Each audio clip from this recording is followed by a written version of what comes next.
Hello students, my name is Himanshu Singh and let's make sense of social science one story at a time.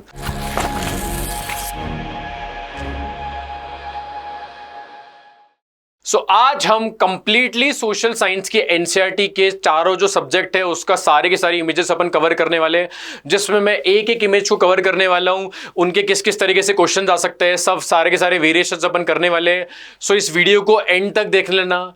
Sequence हम ये follow करने वाले हैं कि सबसे पहले अपन हिस्ट्री कवर करेंगे, हिस्ट्री के बाद में हम कवर करेंगे पॉलिटिकल साइंस, फिर अपन ज्योग्राफी और इकोनॉमिक्स साथ में करने वाले हैं। मोस्ट प्रोबेबिलिटी जो क्वेश्चंस आने की होती है वो हमेशा से होती है हिस्ट्री और पॉलिटिकल साइंस के अंदर, तो इसमें सबसे पहले अपन हिस्ट्री की इमेजेस को चेकआउट करने वाले। हिस्ट्री में भी मैंने कोशिश की है कि हम सीक्वेंस को उल्टा रखें।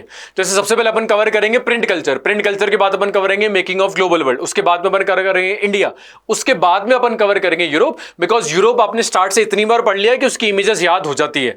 ये आपका फाइनल फुल स्टॉप है। एग्जाम से पहले इस वीडियो को देख लेना, इसमें सारी की सारी इमेजेस कवर्ड है, ठीक है।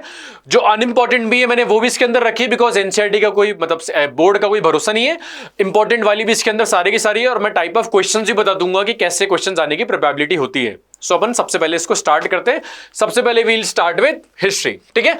हिस्ट्री में जैसा मैंने बताया कि अपन सबसे पहले स्टार्ट करने वाले प्रिंट कल्चर चैप्टर से। देखो ये सबसे पहली वाली इमेज है।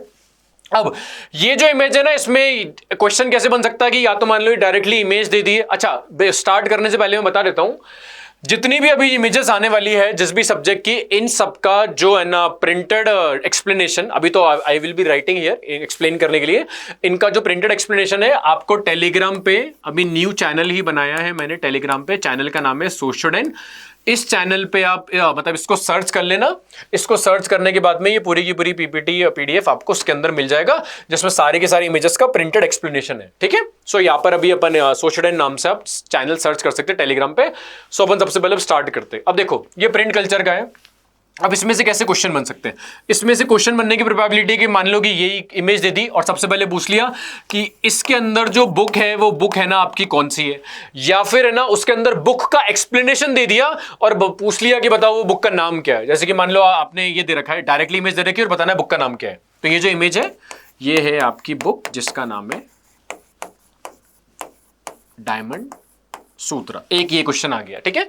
इसमें से अगला क्वेश्चन कैसे बन सकता है? इसमें से अगला क्वेश्चन बन सकता है कि इमेज आई है और है ना बुक की एक्सप्लेनेशन को क्वेश्चन के फॉर्म में दे रखा है। जैसे कि मान लो लिखा होगा कि एक बुक है ये जो 868 एडी के अंदर लिखी हुई है, ये बुक है ना आपकी जापान की है, ये ओल्डेस्ट बुक है वहाँ की, इसके अंदर है ना बुद्धिस्ट स्क्रिप्चर्स के बारे में दे रखा है और इमेज भी दे दी और बताना है बुक का नाम क्या है। ये इसके अंदर इस दो टाइप के क्वेश्चन आ सकते हैं। आंसर इसका डायमंड सूत्र, ठीक है। नेक्स्ट अगर आप देखो ये वाली जो इमेज है ये भी प्रिंट कल्चर की। अब देखो ये वाली जो इमेज है ना, ये मान लो आ गया। अब इसमें पूछ सकता है कि ये जो इमेज है ये क्या डिपिक्ट करने की कोशिश कर रही है। अगर आप इस इमेज को ध्यान से देखो, इस इमेज को आपको देख के पता लगेगा कि जो नोबिलिटी है फ्रेंच रिवॉल्यूशन के अराउंड की इमेज है। तो फ्रेंच रिवॉल्यूशन आपका कब हुआ है? 1789 के अंदर। ये जो आपकी इमेज है ये ना क्या बोलेंगे अपन, लेट 18th सेंचुरी की इमेज है ये। अब लेट 18th सेंचुरी की इमेज है, इसके अंदर वो क्या बताना चाह रहा है कि जो नोबिलिटी है वो कैसे रिप्रेसिव एक्ट करती है, किस तरफ, किसकी तरफ रिप्रेसिव एक्ट करती है? टुवर्ड्स आपका पेजेंट्स हो गया, आर्टिसंस हो गया, और कैसे नोबिलिटी एंजॉय करती है लाइफ को, लग्जूरियस लाइफ को एंजॉय करती है। तो इसकी डिपिक्शन अगर आए तो इसकी डिपिक्शन में सिर्फ सिंपल से आप ऑप्शन के अंदर ये आएगा कि जो नोबिलिटी है they are trying to oppress the commoners, और जो कॉमनर्स है वो नोबिलिटी और क्लर्जी के लिए आपके काम करते रहते हैं। ये देखो आपको डिफरेंट डिफरेंट इमेजेस यहाँ पर दिख रही होगी कि कैसे देखो वो चिल कर रहे हैं ना, इधर आराम से फिश पका के खा रहे हैं, सारा का सारा जो इनका प्रोड्यूस है वो अपने साथ में ले जा रहे हैं। और जो कॉमनर्स है या फिर फ्रेंच रिवॉल्यूशन में आपने पढ़ा था थर्ड स्टेट है, वो थर्ड स्टेट को सारा का सारा काम करना पड़ रहा है। तो ये इमेज ये पोर्ट्रे करती है कि जो नोबिलिटी है, नोबिलिटी कैसे लग्जूरियस लाइफ जी रही है और कैसे वो रिप्रेस कर रही है आपके पेजेंट्स को और आर्टिसंस को। नेक्स्ट वाली जो इमेज है ये भी प्रिंट कल्चर की है। अब इस इमेज को आप ध्यान से देखो, इसमें गॉडेस है जो अपने साथ में हेवन से प्रिंटिंग मशीन नीचे की ला रही है। आप देखोगे ये देखो प्रेस वाला है, इधर एक गॉडेस है और इधर एक गॉड है। ये जो गॉडेस है ये है मिनर्वा, गॉडेस ऑफ विजडम। ये जो है ये कौन है आपके? हर्मिस, गॉड ऑफ मतलब मैसेंजर ऑफ गॉड, या फिर आप बोल सकते हो कि इनको है ना ये रिप्रेजेंट कर रहे हैं वहां पे, जैसे मैं लिख देता हूं यहाँ पे ही मैसेंजर ऑफ गॉड, और ये वहां पे क्या पोर्ट्रे कर रहे हैं, ये वहां पे पोर्ट्रे कर रहे हैं reason. So basically what it is trying to show कि जो प्रिंटिंग प्रेस है ना वो गॉड ने भगवान की देन है पब्लिक को, और जब ये प्रिंटिंग प्रेस आएगा सो जो पब्लिक है उनकी जो लाइफ है वो चेंज हो जाएगी। और आपको नीचे देखे होंगे बहुत सारी फीमेल्स, इनके हाथ में ना एक एक प्लेक है जिसमें उस टाइम के सबसे फेमस 6 प्रिंटर्स की इमेज है कि जिन्होंने बहुत बड़ा रिवॉल्यूशन लाया। इसमें से अगर आप देखोगे एनसीईआरटी के अंदर ये रेड के अंदर है ना सर्किल कर रहा है कि एक इंसान को, ये इंसान कौन है, ये इंसान है योहान गुटेनबर्ग। सो अगर ये इमेज आए तो इसके अंदर से क्वेश्चन कैसे बन सकता है कि ये जो इमेज है क्या पोर्ट्रे कर रही है। अगर पोर्ट्रे वाला क्वेश्चन है तो आपको डायरेक्टली पोर्ट्रे करना है कि printing is a gift of God, या तो ऐसा क्वेश्चन आएगा कि क्या पोर्ट्रे कर रही है, या फिर इसमें से डायरेक्टली आपका क्वेश्चन आ सकता है कि है ना कि जो गॉडेस मिनर्वा है वो क्या पोर्ट्रे कर रही है, कि इनके अंदर ही जो 6 प्लेग्स है इसके अंदर बताओ सबसे फेमस जो रेड सर्किल कर रखा है वो कौन सा इंसान है, तो आपको पता होना चाहिए योहान गुटेनबर्ग, और जो गॉड है आपकी प्रिंटिंग प्रेस नीचे की तरफ ला रहे हैं। ठीक है, नेक्स्ट अगर अपन इमेज को देखें तो देखो ये 3 इमेजेस हैं, और तीनों इमेजेस आपके है ना एनसीईआरटी के अंदर दे रखी है, आसपास सेम ही टॉपिक के अंदर है। आप अब तो देखो सबसे पहले अपन इसमें देखते हैं, ये बेसिकली एक फैमिली आइडियल फैमिली डायनामिक्स को ये शो करता है। आइडियल फैमिली डायनामिक्स कैसे कि भैया जो यूरोपियन आदमी है वो मस्त लाइफ एंजॉय कर रहा है, चिल कर रहा है, ही इज ड्रिंकिंग, और जो इसकी वाइफ है यूरोपियन लेडी है वो है ना अपना वायलिन बजा रही है, और जो ये इंडियन है कोई सर्वेंट वो इसके लिए काम कर रहा है मैन के लिए। सो आइडियल फैमिली डायनामिक्स के अकॉर्डिंग कि जो आदमी है वो एंजॉय करता है अपनी लाइफ को बिल्कुल, ठीक है ना, हेडोनिस्टिक लाइफस्टाइल, और जो उसकी वाइफ है वो उसके लिए काम करती है। ठीक है, इससे अगेंस्ट में जब वो वहां पे प्रिंटिंग प्रेस आ गया और जब वहां पे विमेन भी पढ़ने लिखने लग गई, सो बहुत सारे लोगों को प्रॉब्लम हो गई, ऑर्थोडॉक्स लोगों को, कि है ना अगर विमेन प्रिंट मतलब बुक्स पढ़ने लग जाएगी और बुक्स लिखने लग जाएगी, उनके पास में नॉलेज आ जाएगी, तो जो फैमिली डायनेमिक्स है वो ब्रेक हो जाएंगे, फैमिली डायनेमिक्स रिवर्स हो जाएंगे। सो ये एक डरा हुआ एक डिपिक्शन है किसी पेंटर का, जिसमें जो विमेन है, जो वाइफ है, ये अब हुक्का पी रही है, जो आइडियली मतलब रोल होता था कि मैन एंजॉय करेंगे ना लिकर पी के हुक्का पी के, और जो आदमी है जो उसका हस्बैंड है वो अब अपनी वाइफ को एंटरटेन कर रहा है, देखो सितार बजा के। सो ये डिपिक्शन है कि ओरिजिनली ऐसा होता है, ये वो डिपिक्शन है कि अगर विमेन है ना पढ़ाई लिखाई कर देगी तो देखो क्या हो जाएगा, फैमिली डायनेमिक्स आपके क्या हो जाएंगे, शिफ्ट हो जाएंगे।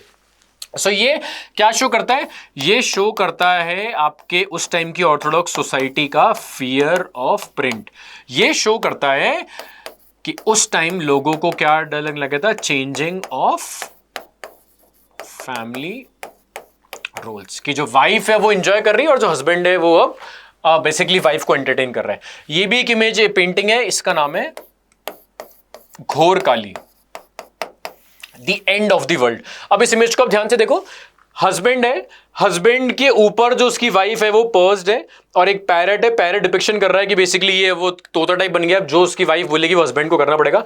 और हस्बैंड इतना ज्यादा अपनी वाइफ के कंट्रोल में कि हस्बैंड ने देखो चेन से अपनी मदर, जो उसकी एजेड मदर है, देखो स्टिक लेके और थोड़ा सा स्टाउच कर रही है, और उनके है ना नेक पे वो एक तरीके से ये नूज बांध रखा है, और हस्बैंड अब अपनी माँ को है ना स्लेव ट्रीट कर रहा है और उसको ऐसे चला रहा है, और जो वाइफ है वो कंट्रोल कर रही है अपने हस्बैंड को। सो इट ऑल्सो शोज उस टाइम के ऑर्थोडॉक्स लोगों की मेंटेलिटी कि अगर वाइफ ज्यादा लिखी पढ़ी लिखी हो गई तो भैया जो हस्बैंड है वो है ना वाइफ के कंट्रोल में हो जाएगा और हस्बैंड अपनी फैमिली से दूर हो जाएगा। सो ये भी क्या शो करता है, fear of print and changing of family dynamics. इस वाले प्रिंट का नाम है घोर काली। ठीक है, घोर कलयुग मतलब टाइप आ गया आपका, the end of the world. Next आप देखो, ये क्वेश्चन आ सकता है कि ये जो इमेज है ये किसकी है, तो ये इमेज आपको पता ही है, योहान गुटेनबर्ग। अब ये डायरेक्टली या तो ये ऐसे पूछ सकता है क्वेश्चन के फॉर्म में कि इमेज किसकी है, योहान गुटेनबर्ग की, या फिर ये ऐसे भी क्वेश्चन पूछ सकता है कि एक इंसान है भैया, उसने ना 1440s तक आपकी प्रिंटिंग क्या नाम है वो एक्सपर्टाइज कर लिया था, एक्सपर्टीज आ गई थी उसको, उसने ना सबसे पहले जो बुक प्रिंट की थी अपनी प्रिंटिंग प्रेस, उसका नाम था बाइबल। तो बताओ कौन इंसान है ये, सो आपको पता होना चाहिए इसका आंसर क्या है, योहान गुटेनबर्ग। नेक्स्ट आप देखो, ये जो पेज है, ये जो इमेज है, ये इमेज है ना आपके जो ये गुटेनबर्ग था, इसने जो बाइबल लिखी थी उस बाइबल का ये वन ऑफ द पेज है। अब ये ऐसा भी आ सकता है कि ये पेज आ गया और बोलेंगे कि इसके अंदर यूनिक क्या है, तो क्लियरली अगर आपने चैप्टर ध्यान से पढ़ा है, या फिर अगर आप इस पेज को देख सकते हो तो आपको पता होगा इसके अंदर यूनिक क्या। अगर आप देखो इसके अंदर कि देखो जैसे कि कुछ पैराग्राफ है ना अलग कलर से लिखा हुआ है, ऊपर देखो इलिस्ट्रेशन है, फॉइलेज किसी इंसान ने अपने हाथ से बनाया होगा, ये अलग से डिज़ाइन है, ये भी प्रिंटेड नहीं किसी ने अपने हाथ से बनाई होगी, ये देखो पूरा का पूरा अपने हाथ से बनाया होगा। यहाँ पे देखो बीच बीच में ना कलर कर रखा है, देखो ये अलग से इलिस्ट्रेशन बना रखा है, ये अलग से इलिस्ट्रेशन बना रखा है। सो व्हाट इट शोज की प्रिंटिंग से जो इसने ये पेज बनाया था वो तो ठीक है, लेकिन इसमें इसके अंदर स्पेसेस छोड़ी थी ऊपर इलिस्ट्रेशन को डिजाइन करने के लिए, फॉइलेज बनाने के लिए, अलग कलर से लिखने के लिए, कुछ इंपॉर्टेंट पैराग्राफ या कोई मान लो इंपॉर्टेंट वर्ड है उसको अलग कलर से लिखने के लिए जनरली इसके अंदर रेड कलर यूज हुआ था। सो ये पूछ सकता है इसके अंदर क्वेश्चन कि ये जो पेज है इसके अंदर यूनिक चीज क्या है, वो तो आपको बताइए। टोटल इसकी 180 कॉपीज बनी थी और ये सब चीजें, ठीक है ना। तो ये आपकी बाइबल थी, या इसका एक और नाम है 42 लाइन बाइबल, या फिर इसका एक और नाम है गुटेनबर्ग बाइबल, ठीक है। अब देखो कुछ स्टूडेंट्स सोच सकते हैं कि मैं लाइव क्यों नहीं आ रहा हूं, मतलब मैंने लाइव क्यों नहीं लिया सेशन और मैंने रिकॉर्डिंग क्यों कर रहा हूं, बिकॉज मैं आप लोगों का टाइम वेस्ट नहीं करना चाहता। लाइव में बहुत बार क्या होता है कि obviously when I am teaching या इफ एनीवन इज टीचिंग, और उसके बाद में जब लाइव कमेंट्स आते हैं तो फिर हम उसका रिप्लाई करते हैं और ये बैक एंड फोर्थ चलता है। सो टाइम बहुत ज्यादा कंज्यूम हो जाता है उसने उस चीज में। तो उस एग्जाम से मतलब जस्ट एग्जाम के ड्यूरेशन के टाइम पे, अब तो आपके बोर्ड ही एग्जाम एक तरीके से चालू हो गए, तो इस टाइम पे आपको टाइम सेव करना चाहिए, इसलिए मैंने इसको रिकॉर्डेड फॉर्म में ला रहा हूं and I am trying to do it in a fast pace. अगर आपको स्लो लग रहा है तो जब आप इस वीडियो को देखेंगे तो आप चाहो तो उसकी स्पीड भी इंक्रीज करके देख सकते हो। तो ये मेरा नेचुरल स्पीड नहीं है, I am saying it out loud, ताकि आपका फटाफट मैक्सिमम चीजें आपका कवर हो जाए, less time with maximum output, ठीक है। नेक्स्ट अगर अपन देखें ये वाली जो इमेज है, ये जो इमेज है जस्ट एन एक्सप्रेशन ऑफ कि जो गुटेनबर्ग था उस गुटेनबर्ग की तो प्रेस थी, उस गुटेनबर्ग की प्रेस को ही डिपिक्ट करता है, ठीक है। जैसे आपका भाई ये स्क्रू है, ये फ्रेम है, एक इंसान है हैंडल को घुमा रहा है, ये नीचे आपका प्लेटन है। प्लेटन वो है जो पहले वुड का बना होता था, बाद में ये स्टील का बनने लग गया, जिस पे आपका जो पेपर है वो रब करते हो और आप पे प्रिंट होता है। सो बस it is a depiction of Gutenberg press, ज्यादा इसमें दिमाग नहीं लगाना है ना, इसमें आएगा क्वेश्चन। ये भी इमेज है, इतनी इंपॉर्टेंट नहीं है, बट अगेन ठीक है, एनसीईआरटी का कोई भरोसा नहीं है। ये ऑब्वियसली कोई पूछेगा नहीं कि ये क्या है, इस मतलब बेसिकली ये आपका 1595 के अराउंड की ये इमेज है, जिसके अंदर एक बुक दे रखी है अखलाके नसीरी, उसकी बता रखा है कि वो कैसे बन रही है। बट ये मैटर नहीं करता इस बुक का नाम क्या, मैटर ये करता है कि क्या पोर्ट्रे कर रहा है।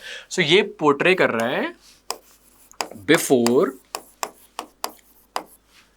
The age of print, before the age of print India में बुक्स है जो मैन्युस्क्रिप्ट्स है वो कैसे लिखी जाती थी। सो बट व्हाट, तो बस what it is trying to portray कि जब तक ये अपनी मशीन नहीं आई है, मतलब प्रिंटिंग प्रेस बेसिकली आपकी कब आई है इंडिया के अंदर, इंडिया के अंदर प्रिंटिंग प्रेस आई है मिड 16th सेंचुरी में, जो आपके पोर्चुगीज लाए थे। तो उनके लाने से पहले क्या होता था, तो बस वो बता रखा है, कोई लिख रहा है, कोई उसको डिक्टेट कर रहा है, कोई वहाँ पे ड्राइंग बना रहा है, इलिस्ट्रेशन बना रहा है, ये सब चीजें। So what it is trying to portray कि जब तक प्रिंटिंग प्रेस नहीं आया तब तक लोग कैसे अपनी बुक्स लिखते थे हाथ से, और क्या से पेंटिंग वेंटिंग बनती थी, बस इतना बेसिक्स है।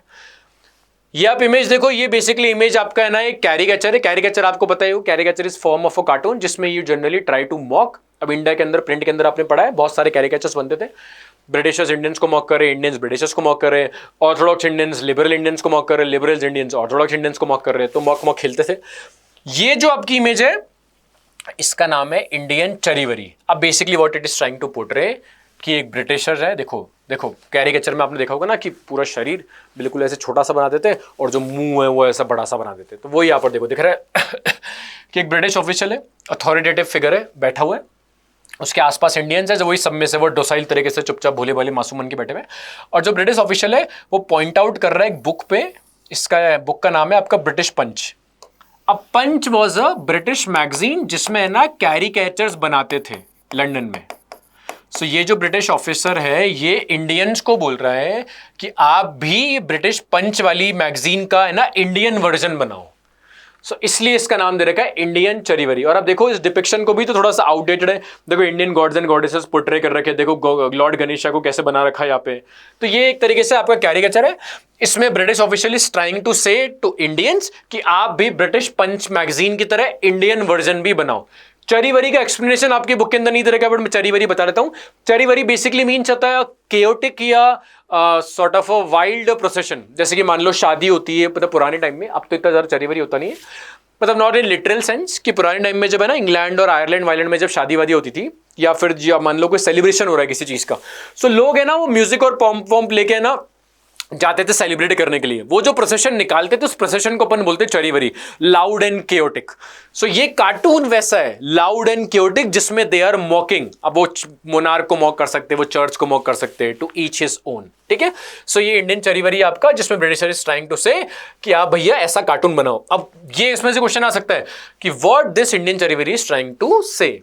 So a British official is saying to Indians that you make your own Indian version of this British Punch magazine. Punch magazine Britain की मैगजीन का नाम है। ये क्या है? ये है आपका, इसका नाम दे रखा है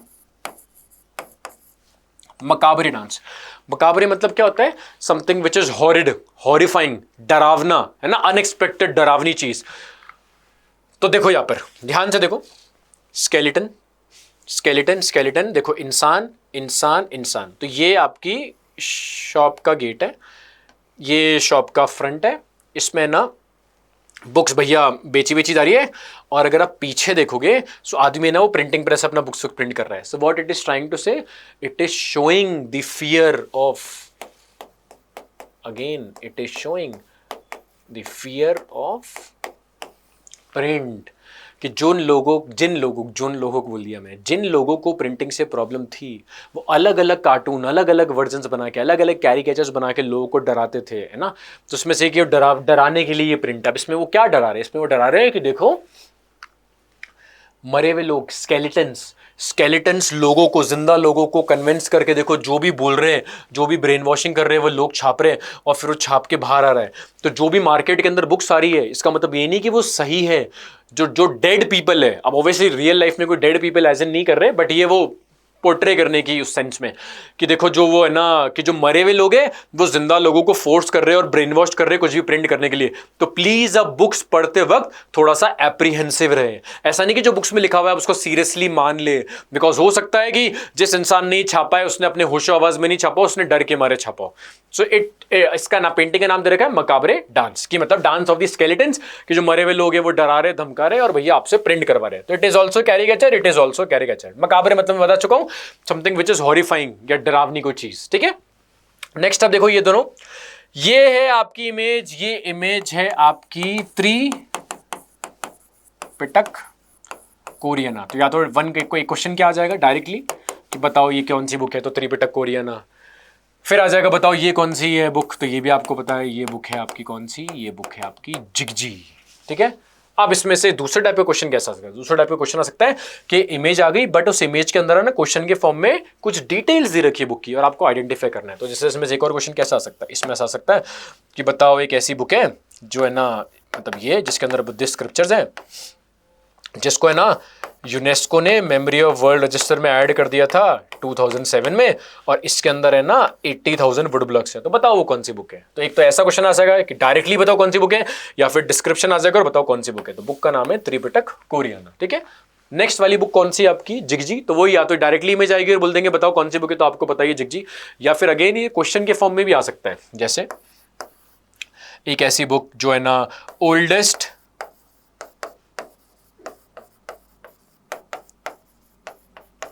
मूवेबल मेटल टाइप से लिखी हुई है, एक ऐसी बुक है जिसके है ना 2 पार्ट्स थे बट एक पार्ट खो गया है, एक पार्ट अभी भी हमारे पास बचा है, या फिर एक ऐसी बुक, मतलब एक और पॉइंट आ सकता है कि यूनेस्को ने मेमोरी ऑफ वर्ल्ड रजिस्टर में ऐड किया है इसको भैया 2001 के अंदर। तो या तो ये डिस्क्रिप्शन और आंसर, या फिर डायरेक्टली इमेज और पूछ सकते हैं कि बताओ कौन सी बुक है। तो जिगजी और त्रिपिटक कोरियाना। क्लियर है? ये सिंपली, अभी तक कोई ज्यादा डिफिकल्ट वाला कुछ नहीं है। तो अपना प्रिंट कल्चर यहाँ पे चैप्टर खत्म होता है। अपना नेक्स्ट चैप्टर है वो है the making of global world. Making of global world में से इमेज आने की प्रोबेबिलिटी कम होती है, बट जितना सिलेबस में दे रखा है, तो 4 इमेजेस है, मैंने चारों की चारों कवर कर दी इसके अंदर। वैसे सबसे इंपॉर्टेंट जो इसके अंदर इमेज है वो ये वाली इमेज है।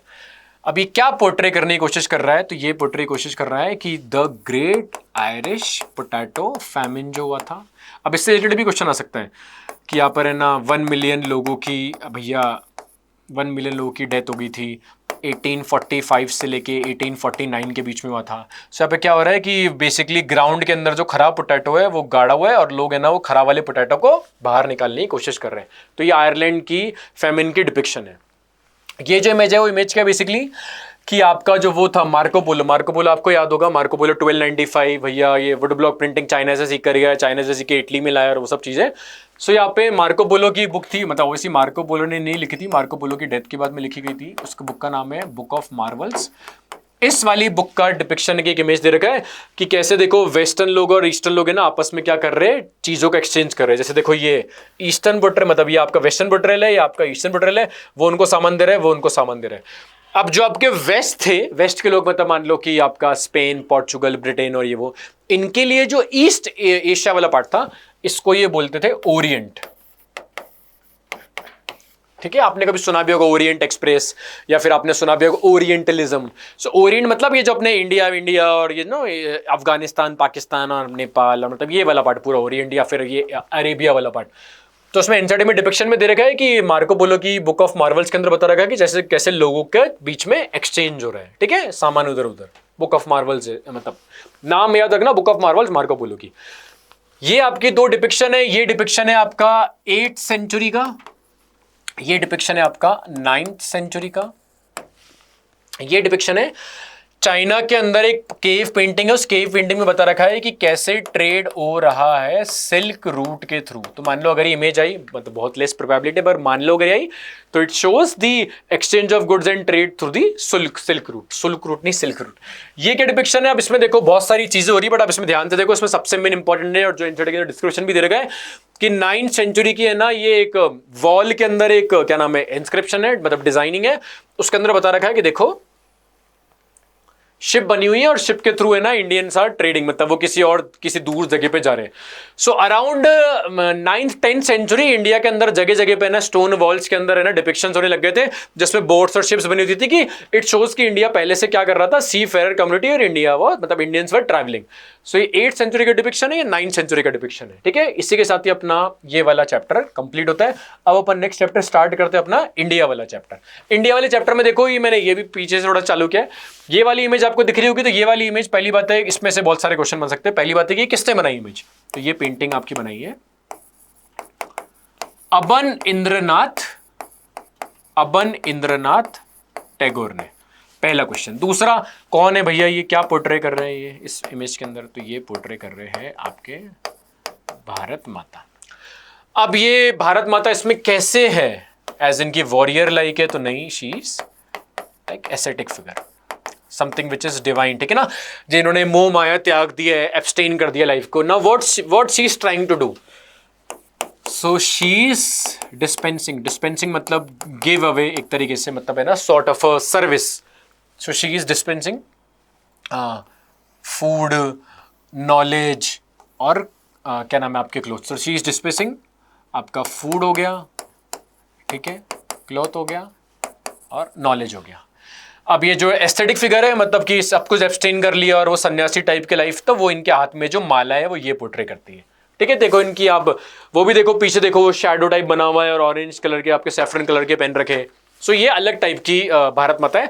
इसी के बाद ही एक और इमेज दे रही है एनसीईआरटी में, जिसमें भारत माता इस लाइक रेड साड़ी पहन रखी है और शेर है पीछे, हाथी और वॉरियर टाइप है, तो अलग डिपिक्शन है, ये अलग डिपिक्शन है, बट इसके आने की प्रोबेबिलिटी होती है क्योंकि इसमें से बहुत सारे क्वेश्चन बन सकते हैं। ये देखो कौन है आपके, पहले तो पूछ सकते हैं कि इसके अंदर कौन है, तो ये आपके बाल गंगाधर तिलक, जिनको आपको पता होगा, जिनको लोकमान्य तिलक भी बोलते हैं, यहाँ पर लिखा हुआ है इनका नाम है ना, लोकमान्य तिलक। अब बात आता है कि इस इमेज के अंदर जब खड़े हुए, इन इमेज के चारों तरफ क्या है, तो अकॉर्डिंग टू एनसीईआरटी इस इमेज के अंदर है ना इंडिया के, मतलब इस इमेज में इंडिया से चारों तरफ में ना इंडिया के ना कल्चर को प्रिजर्व करने के लिए, कल्चर को प्रमोट करने के लिए इंडिया के डिफरेंट जो रिलीजियस डिनोमिनेशंस है उनके है ना वर्शिपिंग प्लेसेस दे रखी है। जैसे टेम्पल बना हुआ है, जैसे चर्च बना हुआ है, जैसे आपका मस्जिद बना हुआ है। अब एक अगेन एनसीईआरटी महान होती है, बट अगेन एनसीईआरटी सर्वोपरि भव, ये ताजमहल है, ठीक है, बट इस ताजमहल के नीचे यहाँ पे इन्होंने मस्जिद दिया हुआ है, तो अपन तो मस्जिद ही मानेंगे। सो यहाँ पे डिपिक्शन में लिखा हुआ है कि surrounding Lokmanya Tilak there are places of worship for, जैसे टेम्पल हो गया आपका, ये चर्च हो गया, और आपका कौन हो गया, मस्जिद हो गया। अगर आप लेफ्ट और राइट में भी देखो तो ये वाली जो इमेज है, मतलब ये डिपिक्शन नहीं है, बट अगेन वी नो ये है आपकी भारत माता वॉरियर टाइप में, और जो ये है ये आपकी ब्रिटेन की एलेगरी है। ब्रिटेन की क्या बोलेंगे अपन, जैसे कि इंडिया की एलेगरी ना भारत माता, जैसे कि फ्रांस की एलेगरी मेरियन, वैसे ब्रिटेन की एलेगरी उनका नाम है ब्रिटानिया, बिस्किट वाला ब्रिटानिया नहीं है, ठीक है, क्लियर है। नेक्स्ट देखो आप, ये जो इमेज है, ये इमेज क्या पोर्ट्रे कर रही है, अब देखो नोटिस करो, जब इंडिया के अंदर एक एक्ट आया था रॉलेट एक्ट, तो रॉलेट एक्ट के बाद में आपको पता होगा बहुत सारे इश्यूज आए थे, कर्फ्यू वर्फ्यू लगा था, तो उसमें से जनरल डायर ने अमृतसर में एक ऑर्डर्स दिए थे,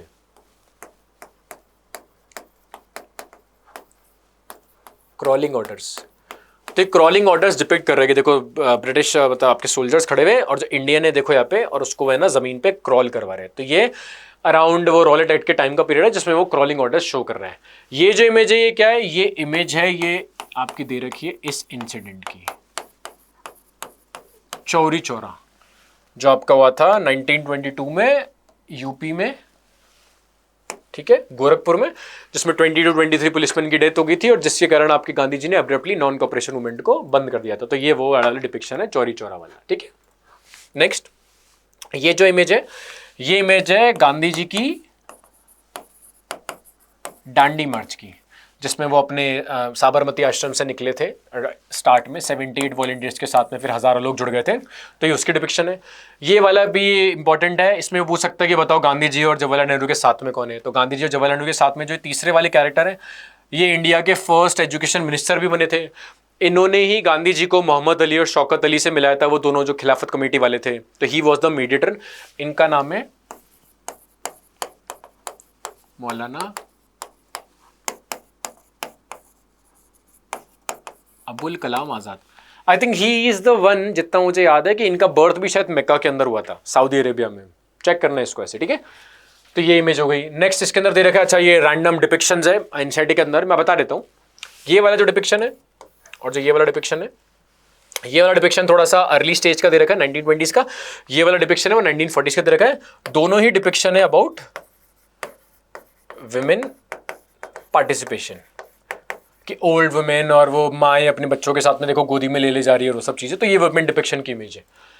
ये वाली जो इमेज है ये चैप्टर के स्टार्ट में दे रखा है, 1913 की इमेज है, ये बता रखा है इमेज साउथ अफ्रीका की कि गांधी जी ने साउथ अफ्रीका में जो अपना सत्याग्रह मूवमेंट किया था, ये वहाँ की इमेज है बस, ठीक है। ये वाली ये वाली जो इमेज है बड़ी इंटरेस्टिंग है।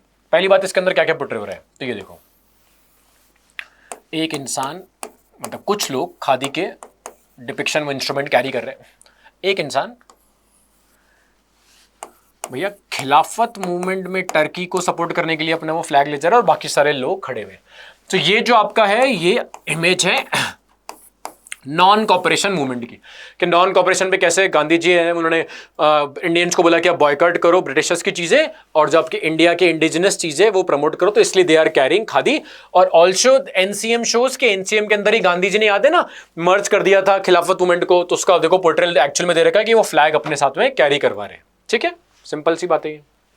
नेक्स्ट देखो आप, अब अपना इंडिया की भी सारी इमेजेस खत्म हो जाती है और अपना स्टार्ट होता है हिस्ट्री का आखिरी चैप्टर और सबसे इंपॉर्टेंट चैप्टर इमेजेस की टर्म्स में, जिसका नाम है the rise of nationalism in Europe. और सबसे फेवरेट इमेज जिसमें से मल्टीपल क्वेश्चंस बन सकते हैं, तो अपन एक एक करके सारा खत्म करते हैं। सबसे पहले जीसस क्राइस्ट और जो सारी आपकी एंजल्स के ऊपर ये क्या पोर्ट्रे कर रही है, इसका आंसर खुद एनसीईआरटी में दे रखा है, देखना आपके एनसीईआरटी में यहाँ पे लिखा हुआ है, दे आर पोर्ट्रेइंग फ्रेटर्निटी, दोस्ती, ब्रदरहुड अमंग दी कंट्रीज, उनके सिटीजन्स जो यहाँ पे सारे के सारे कंट्रीज जा रहे हैं।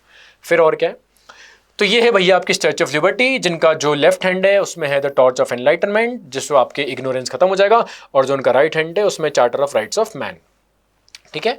लोग इधर जाते जा रहे हैं, अपने मेन विमेन और सब जा रहे हैं अपने कंट्री की नेशनल कॉस्ट्यूम पहन रखी है, फ्लैग कैरी कर रहे हैं और यहाँ पे नतमस्तक हो रहे हैं, होमाज पे कर रहे हैं, ऐसे बाउ डाउन कर रहे हैं। तो कौन सा कंट्री जो यहाँ पर पहुंचा है, कौन सा कंट्री यहाँ पर पहुंचा है, जस्ट यहाँ पर पहुंचा है फ्रांस। अपन उसको कलर को देख सकते हैं, रेड, व्हाइट और आपका ब्लू।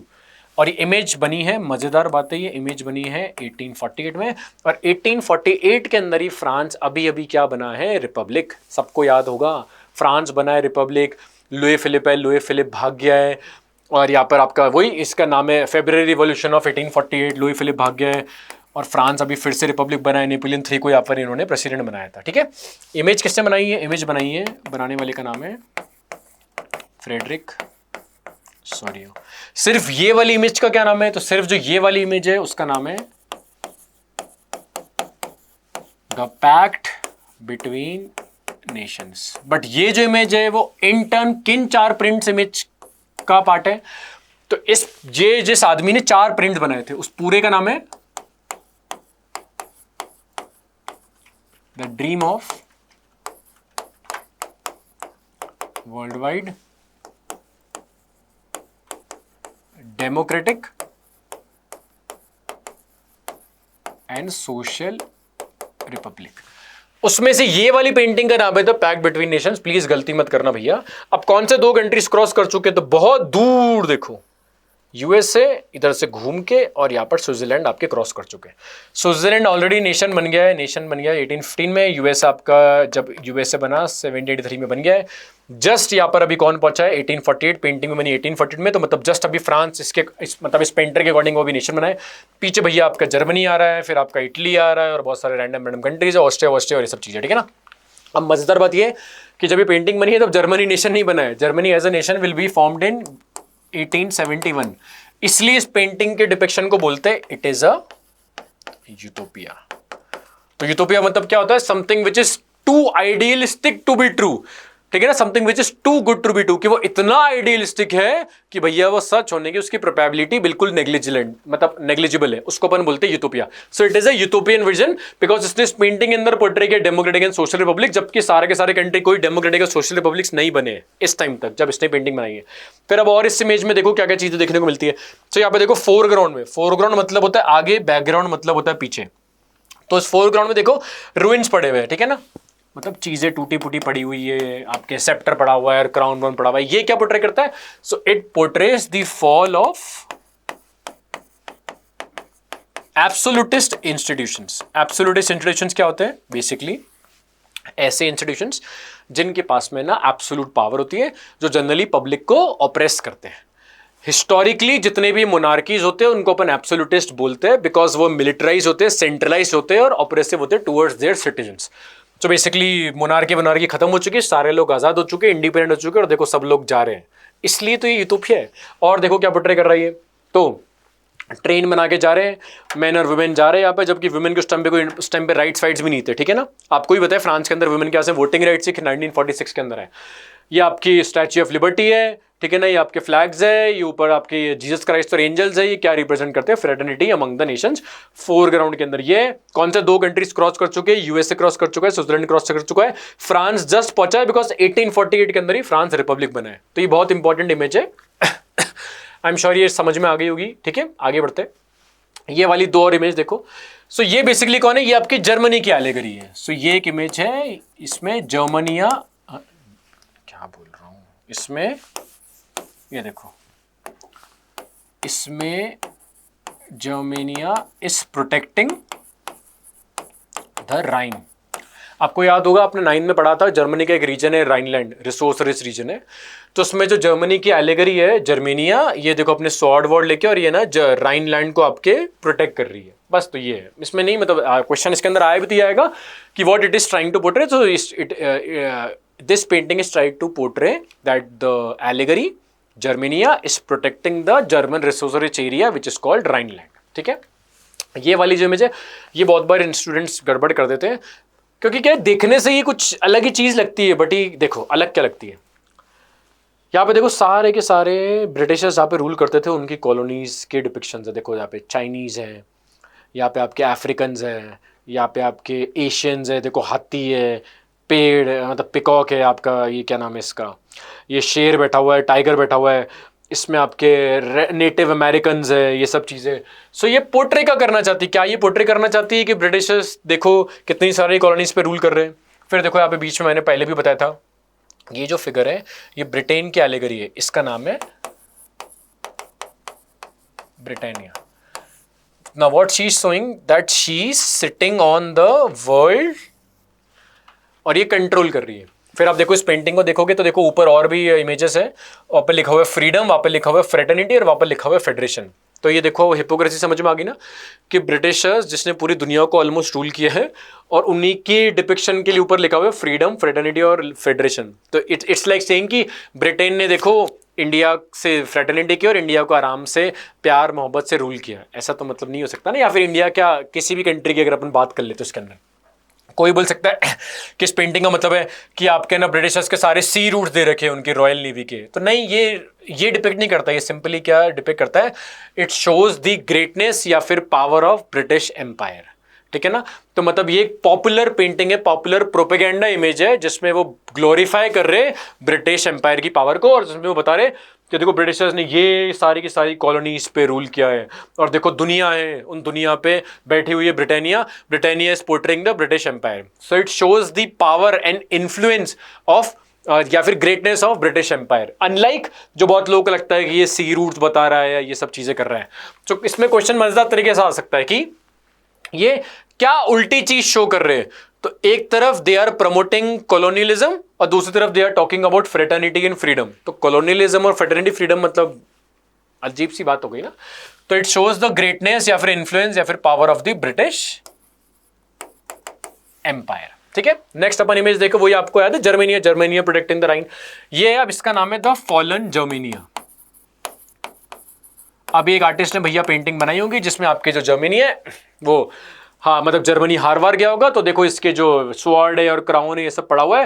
ये देखो एक मतलब डेड स्कल है, वो पोर्ट्रे कर रहा होगा, मतलब स्कल तो डेड ही होता है, वो पोर्ट्रे कर रहा होगा कि सोल्जर्स हार गए and she is lying down, मतलब थक हार के। ये एक इमेज है, ये बहुत ही फेमस इमेज है। ये इमेज बनाई है एक पेंटर ने जिसका नाम है फिलिप विएट। इसने 1848 के अंदर ये इमेज बनाई थी। इसने इमेज बनाई थी जब फ्रैंकफर्ट पार्लियामेंट हुआ था 1848 में। उस फ्रैंकफर्ट पार्लियामेंट में जब सारे के सारे मिडिल क्लास जर्मनी वाले आपके मिले थे यहाँ पर चर्च ऑफ सेंट पॉल, उस सेंट पॉल के चर्च पे बिल्कुल फ्रंट पे आगे की तरफ ये ना एक तरीके से लटकाई हुई थी, ये बैनर की तरह। सो ये है फेमस इमेज ऑफ जर्मेनिया, जिसमें प्लीज एग्जाम में याद करके जाना कि सारी की सारी चीजें क्या पोर्ट्रे करता है। कि भैया चेस्ट पे जो ईगल है क्या पोर्ट्रे कर रही है, स्वॉर्ड क्या पोर्ट्रे कर रही है, ये ऑलिव लीव्स क्या पोर्ट्रे कर रही है, ओक लीव्स क्या पोर्ट्रे कर रही है, पीछे फ्लैग क्या पोर्ट्रे कर रहा है, ब्रोकन चेन्स क्या पोर्ट्रे कर रहा है। तो इन सब के मतलब इंपॉर्टेंट है, ठीक है। ये देखो जर्मेनिया, फिलिप विएट 1848, यही वो इमेज, ये फ्रैंकफर्ट पार्लियामेंट की इमेज है। अब इस फ्रैंकफर्ट पार्लियामेंट में मजेदार चीज है, अब अपन यही बोल सकते हैं कि how can we say that in Frankfurt parliament women were not given any role या women were not allowed, because इस इमेज के अंदर क्लियरली इट इज मेंशन्ड कि इस इमेज में लेफ्ट गैलरी में ऊपर की तरफ देखो विमेन को बिठा रखा है। मतलब जो मेन पार्ट है, जो मेन रिप्रेजेंटेटिव्स है, जहां पर वो डिस्कशन डिबेट और नेगोशिएशन जैसा होने वाला है, वहां पे विमेन को अलाउ नहीं किया। सो इट शोज कि विमेन को, जबकि विमेन का पार्टिसिपेशन ज्यादा था, लेकिन विमेन को फ्रैंकफर्ट पार्लियामेंट के अंदर इन लोगों ने अलाउ नहीं किया। दूसरा 1848 के अंदर हुआ, कहां मिला, ये कौन सी जगह, ये है आपकी चर्च ऑफ सेंट पॉल, यहां पर ये मिले थे फ्रैंकफर्ट पार्लियामेंट का डिपिक्शन। और ये आपका जर्मनी का जो फ्लैग जगह जगह लगा हुआ है, ये क्या है, बेसिकली पोस्टल स्टैंप है जिसके अंदर कौन बनी हुई है, जिसके अंदर, अरे क्या हो गया, जिसके अंदर बनी हुई है आपकी फ्रांस की एलिगरी। ओहो, किसकी नजर लग गई, जिसके अंदर बनी हुई है MARIAN, मेरियन, फ्रांस की एलिगरी। ये पेंटिंग, ये भी बहुत फेमस पेंटिंग है। इट ऑल्सो प्रमोट्स, एक तरीके से टॉपिक आपने पढ़ा है रोमांटिसिज्म, कल्चरल नेशनलिज्म की पोम्स के थ्रू, इमेजेस के थ्रू डिपिक्शन करना और लोगों को इमोशनल करना। सो ये एक पेंटिंग है बहुत ही फेमस, एक फ्रेंच रोमांटिक आर्टिस्ट, उसका नाम है यूजीन डेलाक्रॉक्स। इस पेंटिंग का नाम है द मैसेकर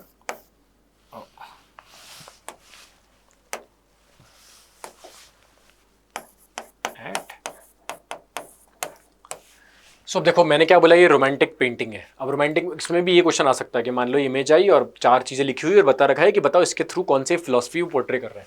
तो पहला इसमें से क्वेश्चन क्या आ गया कि it is promoting the philosophy of romanticism.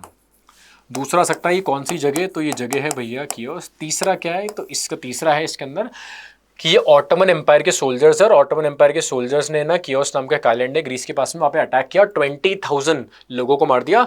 और उस 20,000 लोगों को जब इन्होंने मारा तो इस आदमी ने पेंटिंग के अंदर स्पेसिफिकली ड्रामेटिक तरीके से कलर का यूज करके विमेन और चिल्ड्रन को ज्यादा पोर्ट्रे किया है कि लोग देखो ज्यादा इमोशनल हो इस पेंटिंग के थ्रू, ठीक है। तो the massacre at Chios was a island जिसके अंदर 20,000 सिविलियंस को, लोगों को मार दिया था ऑटोमन एम्पायर के सोल्जर्स ने। सो again it is a romanticism की पेंटिंग्स के थ्रू लोगों को इंस्टिगेट करना या इमोशनल करना, जिसकी बनाई थी यूजीन डेलाक्रॉक्स ने। तो अभी तक 3 नाम इंपॉर्टेंट है, फिलिप विएट जिसने जर्मेनिया बनाई, मैसेकरेट किया जिसने यूजीन डिलाक्रॉक्स, मतलब मैसेकरेट किया जो बनाया आपके यूजीन डिलाक्रॉक्स ने। और एक आपका वो स्टार्ट में जो दे रखा है पैक्ट बिटवीन नेशंस, वो पैक्ट बिटवीन नेशंस किसने बनाई है? वो बनाई है फ्रेडरिक सूरियो ने।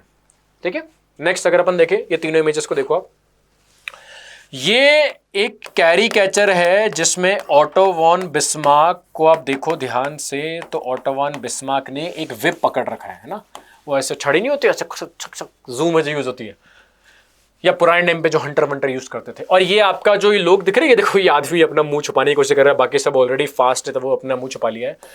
तो ये आपके जर्मन पार्लियामेंट का रिप्रेजेंटेशन है। जर्मन पार्लियामेंट को यहाँ पे क्या बोल रखा है? रिक्सटैग। ये आप ऑलरेडी 9th क्लास में पढ़ चुके हो। ठीक है, तो जो ये ऑटोमन बिस्मार्क है, अब आपको याद होगा जब आपने यूनिफिकेशन ऑफ जर्मनी पढ़ा था कि जो ऑटोमन बिस्मार्क है he was a German chancellor, but he followed a policy of blood and iron. मतलब basically he was very strict, और उसको लगता था कि ये बातें करने से, ये मिडिल क्लास और ये वोट देने से कुछ ज्यादा चेंजेस नहीं आएंगे, बिकॉज पहले भी ये सब चीजें फेल हो चुकी है। सो अगर आपको जर्मनी को यूनिफाई करना है तो यूनिफाई करने का सिंपल सा तरीका है, आपको ब्लड स्पिल करना पड़ेगा, आपको वॉर्स लड़नी पड़ेगी। तो उस टाइम पे जर्मन पार्लियामेंट के मेंबर्स वर नॉट रेडी कि यार हम क्या नाम एक्सपेंडिचर इंक्रीज करे आर्मी के ऊपर और ज्यादा आर्मी बनाए। सो इट इज पोर्ट्रेइंग कि जो ऑटोमन बिस्मार्क है वो ऐसे डरा रहा है सबको कि भैया मेरी बात माननी पड़ेगी because I am the iron chancellor. So इसमें इट इज पोर्ट्रेइंग कि the Otto von Bismarck is trying to control the parliamentaries which is parliament, जिसका नाम है रिक्सटैग, और ये इंसान है आपका कौन है? Ottoman Bismarck. ये जो पेंटिंग है ये भी बहुत मजेदार पेंटिंग है। ये पेंटिंग ऑटोमन बिस्मार्क को 1885 में उसके 70th बर्थडे पे गिफ्ट की थी पेंटर ने। ये पेंटिंग क्या पोर्ट्रे कर रही है? ये पेंटिंग पोर्ट्रे कर रही है दी प्रोक्लेमेशन ऑफ जर्मन एम्पायर। इस दिन से, इस चीज से भी जर्मन एम्पायर बन गया। ये जगह कौन सी है? तो ये जगह है आपकी हॉल ऑफ मिरर्स। कहाँ है ये? ये है आपका पैलेस ऑफ वर्साय। याद है ना सबको?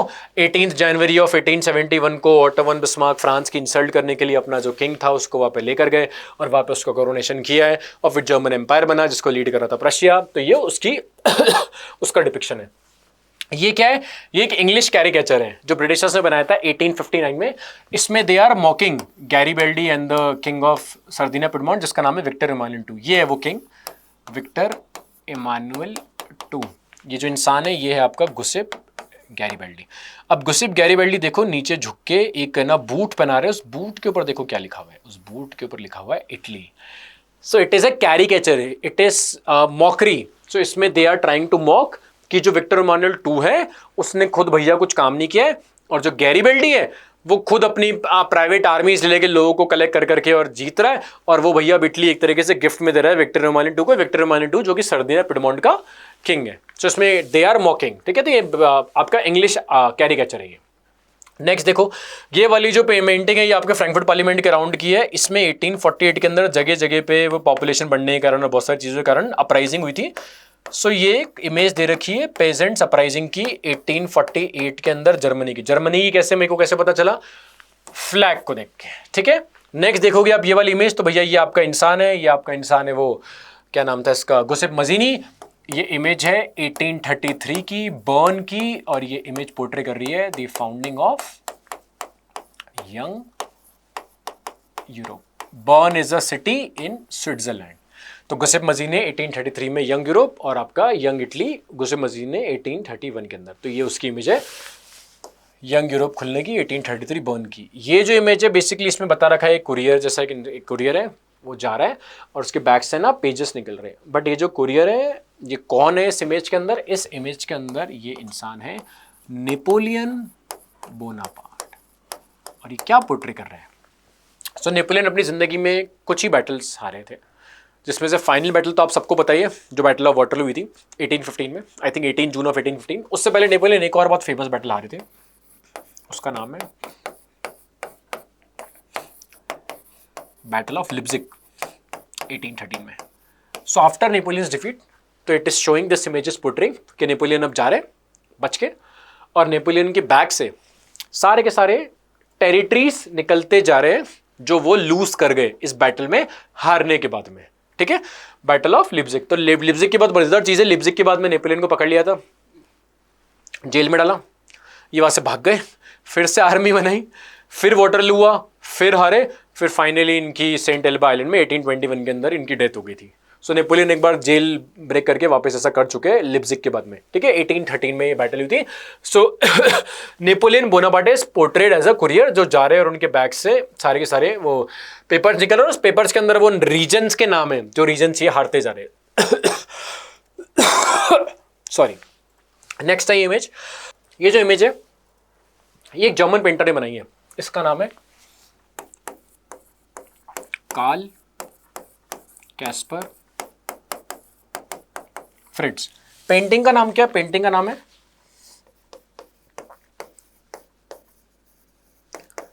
The planting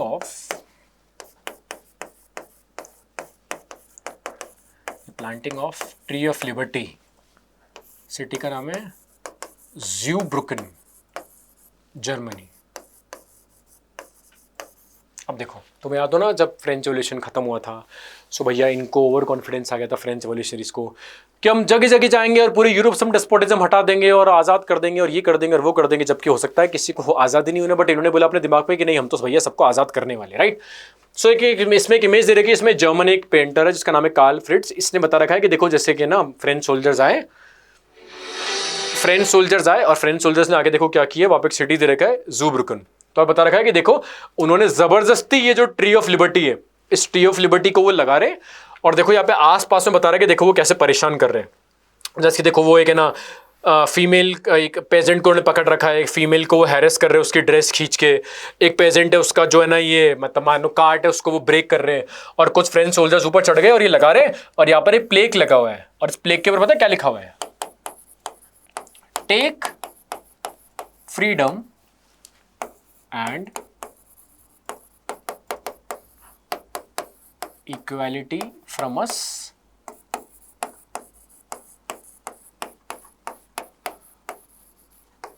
the model of humanity। So basically it is a sarcastic reference कि एक तरफ फ्रेंचमैन बोलते कि हम तो जाएंगे सबको फ्री करेंगे, लिबर्टी करेंगे देंगे, और पता लगाओ वहाँ पर आ रहे और ज़बरदस्ती परेशान कर रहे, जबकि जर्मन्स को नहीं चाहिए आज़ादी वज़ादी। So it is a sarcastic reference to French revolutionaries के देखो आप कितनी एक्टिंग कर लो, बट लेकिन आप जिस चीज़ से आप परेशान थे वो सेम चीज़ आप खुद भी पोर्ट्रे कर रहे हो, ठीक है। ये बेसिकली इट इज़ एन एल्बेनेक जिसमें ना एक जर्मन फोर्ट्रेस है कैसल नाम की सिटी में, वही जर्मनी का एक सिटी है। इसमें जैसे कि ये आपका वो था, आपका क्या नाम है, बेस्टिल प्रिजन जो फ्रांस के अंदर हुआ था, तो स्टॉर्मिंग ऑफ बेस्टिल जैसे हुआ है, वैसे ही एक जर्मन पेंटर ने बता रखा है कि देखो है ना सेम वैसा फोर्ट्रेस जो किंग की डेस्पोटिक पावर्स को शो करता है। तो जैसा फ्रांस के अंदर लोगों ने ये अटैक वटैक करा और गिरा दिया इस बिल्डिंग को, वैसे ना हमारे लोगों को जर्मनी के अंदर भी ऐसा करना चाहिए। अब जिस इंसान ने पेंटिंग बनाई है वो खुद भी जर्मनी के अंदर जो जेकोबिन क्लब है उसका मेंबर था, ठीक है। तो मतलब it just equates a fortress in Germany with the fortress in France, कि जैसे वहां पर रिवॉल्यूशनरीज ने यहाँ पर रिवॉल्यूशन किया, वैसा सेम रिवॉल्यूशन उनको जर्मनी के अंदर भी करना चाहिए। सिंपल है ये।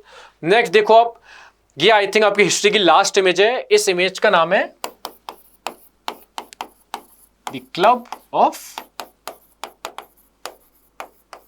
थिंकर्स। अब देखो मजेदार चीज क्या है, ये बेसिकली यहाँ पर एक इंस्क्रिप्शन है, यहाँ पर लिखा हुआ है कि है ना कब तक हमें अलाउ होगा, मतलब वो टाइम कब आएगा जब हमें सोचना भी बंद कर दिया जाएगा। बिकॉज यहाँ पर तो रूल्स लिखे हुए कि आप यहाँ पर आओगे इस रूम के अंदर और गलती से ऐसा ना हो जाए कि आपकी बोलने की इच्छा हो जाए, सो आपको अपने मुंह पे क्या लगाना पड़ेगा, मजल। इसलिए आप देखो सबके मुंह को देखो, सबका जो मुंह है वो बंद कर रखा है, और बेसिकली इट इज पोर्ट्रेइंग, यहाँ पे लिखा हुआ है कि silence is the best commandment. तो ये इट इज अ कैरिकेचर, इसमें बताना चाह रहा है कि सिर्फ सोचना ही बचा है अभी, कि वो आते हैं बैठते हैं वो सोचते हैं, वो भी भरोसा नहीं है कि पता नहीं कब तक हमें सोचना अलाउ करेंगे, बिकॉज हमारा बोलना तो बंद ही कर दिया है। सो it is also sarcastic reference, it is a caricature जो कंजर्वेटिज्म को मॉक करता है। कंजर्वेटिज्म आपको याद होगा, कंजर्वेटिज्म बेसिकली ये पॉलिसी जो 1815 से लेके 1813 तक चली वियना कांग्रेस के बाद में, जिसमें वो हाईली क्रिटिक थे कि कोई उन्हें क्रिटिसाइज नहीं करेगा, वो बोलना अलाउ नहीं करेंगे, ये सब चीज़ें। सो ये उसको मॉक कर रहे हैं कि हम क्या करें, सिर्फ सोच ही सकते हैं, बिकॉज बोलना तो हमें अलाउ नहीं होगा, बिकॉज आपने हमारे मुंह पे क्या लगा दिया, मजा लगा दिया। So it is portraying extreme censorship. So ये क्या पोर्ट्रे कर रहा है, extreme censorship and extreme control and autocratic nature of government. Clear है? तो इसी के साथ ही अपने कंप्लीट हिस्ट्री की सारी इमेजेस और उसका एक्सप्लेनेशन हो गया है। अब अपन नेक्स्ट स्टार्ट करते हैं पॉलिटिकल साइंस। तो नेक्स्ट अपना पॉलिटिकल साइंस। पॉलिटिकल साइंस में भी इंपॉर्टेंट है, आपकी इमेजेस आने की प्रोबेबिलिटी होती है जैसे हिस्ट्री के अंदर है। तो इसमें भी मैंने उल्टा चालू किया अपन ने आउटकम्स ऑफ डेमोक्रेसी से। तो इसके अंदर अगर आप देखो ये वाली इमेज अगर आपको दिख रही है, सो बेसिकली स्टेयर्स है, स्टेयर्स पे housing, health care, schooling, hunger लिखा हुआ है। एक बच्चा है उसके ऊपर लिखा हुआ है पुअर किड्स, एक लेडी है और लिखा हुआ है माय गुडनेस लिटिल फेले how for did you fall down, और ऊपर लिखा हुआ है पुअर किड्स। तो बेसिकली क्या पोर्ट्रे करना चाह रहे हैं कि वर्ल्ड के अंदर जो कंट्रीज है उसमें जो आपके जो पुअर लोग होते हैं उनको है ना कुछ भी चीजें नहीं मिलती है सर्वाइव करने के लिए, जैसे कि हाउसिंग इंपॉर्टेंट है, हेल्थ केयर इंपॉर्टेंट है, स्कूलिंग इंपॉर्टेंट है, हंगर इंपॉर्टेंट है। तो इट शोज कि वो कंप्लीटली इन सबसे एलियनेटेड है, उनको ये सारी की सारी चीजें नहीं मिल रही है। ठीक है, तो इट शोज कि जो रिसोर्सेस का एलोकेशन है वो रिच और पुअर के बीच में इक्वल तरीके से यहां पर नहीं होता है। नेक्स्ट एक इमेज दे रखी है, देखो एक बहुत बड़ा ऐसे टेलीस्कोप टाइप का बना रखा है। इसका जो एक पॉइंट है वो छोटा सा है, जहां पे ना एक आदमी है, वहां पे बॉक्स पे गवर्नमेंट लिखा हुआ है, तो government is watching the public. और पब्लिक का जो व्यू है वो बहुत ज्यादा बड़ा दिखा रहा है, बट जो पब्लिक देख रहा है तो पब्लिक को नहीं दिख रहा है अंदर, बिकॉज देखो ये बहुत ही छोटा पॉइंट है। तो what it is trying to show कि गवर्नमेंट जो है, गवर्नमेंट को आपके बारे में जो भी जानना है वो गवर्नमेंट सारी की सारी बात जान लेती है, बिकॉज गवर्नमेंट का जो व्यू है वो बहुत बड़ा होता है। गवर्नमेंट के पास में एजेंसीज है, गवर्नमेंट के पास में पुलिस है, लॉ एंड ऑर्डर है। बट आपको अगर गवर्नमेंट के बारे में एक्टिविटीज जाननी है तो आप गवर्नमेंट की एक्टिविटीज नहीं जान सकते। तो what it is trying to show कि जो गवर्नमेंट है वो प्रिवेसी को नहीं देखती आपकी, और government out of the way जाके सब कुछ पता लगा देती है। आप गवर्नमेंट की चीजें नहीं दे सकती, मतलब गवर्नमेंट की टर्म्स में आप पे ट्रांसपेरेंसी नहीं है। तो ये भी गवर्नमेंट का फ्लॉ बता रखा है कि गवर्नमेंट चाहे तो सब कुछ देख सकती है, आप चाहो तो गवर्नमेंट की चीजें आपको नहीं पता लगेगी। And what it is trying to show कि जो रिसोर्स का लोकेशन है वो ज्यादा टिल्ट किसकी तरफ होता है, रिच की तरफ ज्यादा होता है, और पुअर को ये सारी की सारी फैसिलिटीज नहीं मिलती है। यहां पर वो क्या बताना चाह रहा है कि जो पब्लिक है वो गवर्नमेंट के ऊपर ध्यान नहीं रख पाती है, बिकॉज ऑब्वियसली गवर्नमेंट सीक्रेटिव तरीके से काम करती है, और जो गवर्नमेंट है वो तो ओपनली सब कुछ चेक कर लेती है कि पब्लिक क्या कर रही है। नेक्स्ट इसके अंदर इमेज है ये, अब यहाँ पे लिखा हुआ है हे लेडी दैट्स माय सीट, एक आदमी है, यहाँ पे लिखा हुआ है अवर लीडर्स टुडे, और एक लेडी बैठी हुई है सीट पे लिखा हुआ है मॉरल करेज, और इनके पर्स पे लिखा हुआ है रोजा पार्क्स। सो रोजा पार्क्स वाज अ लेडी जिसने 1955 में ना अपनी जो बस की सीट है वो छोड़ने से मना कर दिया था वाइट पीपल को। She was a black lady, रोजा पार्क्स। ये इंसिडेंट हुआ था एल्बामा में। सो ये जो इंसिडेंस हुआ था जब वहां पे व्हाइट ने उनको बोला था कि अपनी सीट छोड़ो, तो वहां पे इसका पोर्टल कर रखा है गवर्नमेंट की टर्म्स में कि गवर्नमेंट जो है वो अब चाह रही है कि जो लोग हैं वो अपनी है ना जो भी उनके पास में बेसिक चीजें हैं उन सबको छोड़ दे, और गवर्नमेंट उस पर क्या करे, कंट्रोल करे। और जो पब्लिक है फिर वो पब्लिक की रिस्पॉन्सिबिलिटी कि वो गवर्नमेंट को डिनाई करे। तो जैसे कि रोजा पार्क्स को बेसिकली वो वहां पे जो माइनॉरिटी में थी, तो व्हाइट्स ने उसको वहां से अपनी सीट से हटाया, फिर वो हटी नहीं, फिर उसको अरेस्ट कर लिया था 1955 के अंदर। वैसे ही रोजा पार्क्स को इक्वेट कर रखा है यहाँ पे पब्लिक से कि जो गवर्नमेंट है वो पब्लिक को परेशान कर रही है, तो पब्लिक को भी अपना करेज रखना चाहिए और गवर्नमेंट को रेजिस्ट करना चाहिए जहां पर गवर्नमेंट गलत काम कर रही है। सो इनके पॉलिटिकल साइंस में पोर्ट्रेल भरा है ना, ऐसे जलेबी की तरह होता है, ऐसे घुमा के। हिस्ट्री की तरह नहीं कि क्वेश्चन पूछो डायरेक्टली आपको आंसर पता लग जाएगा, इसमें थोड़ा सा घुमा के होता है। तो पॉलिटिकल साइंस में आपको इमेज समझना ज्यादा इंपॉर्टेंट है। क्वेश्चन इसमें किसी भी फॉर्म का बन सकता है। मान लो ये इमेज दे दी और इस इमेज से लेके क्वेश्चन बना दिया कि बताओ इससे इमेज को इक्वेट करो किसी और चीज से, तो आपको इमेज समझना ज्यादा इंपॉर्टेंट है रादर देन कि आप डायरेक्टली इस इमेज को रट रहे हो कि क्या क्वेश्चन आ सकता है। तो इसमें भी अपन ने समझ लिया है, इसमें भी अपन ने समझ लिया है कि गवर्नमेंट की ट्रांसपेरेंट, मतलब गवर्नमेंट ने कंप्लीटली कंट्रोल है, लेकिन गवर्नमेंट खुद की तरफ ट्रांसपेरेंट नहीं है और वो पब्लिक पता नहीं लग पा रही है गवर्नमेंट कैसा काम कर रही है। इसके अंदर रोजा पार्क्स को इक्वेट कर रखा है पब्लिक से कि जैसे रोजा पार्क्स को परेशान कर रहे थे वाकई वाइट्स, तो यहाँ पर अब प्रेजेंट टाइम के अंदर है ना जो गवर्नमेंट है वो पब्लिक को परेशान कर रही है।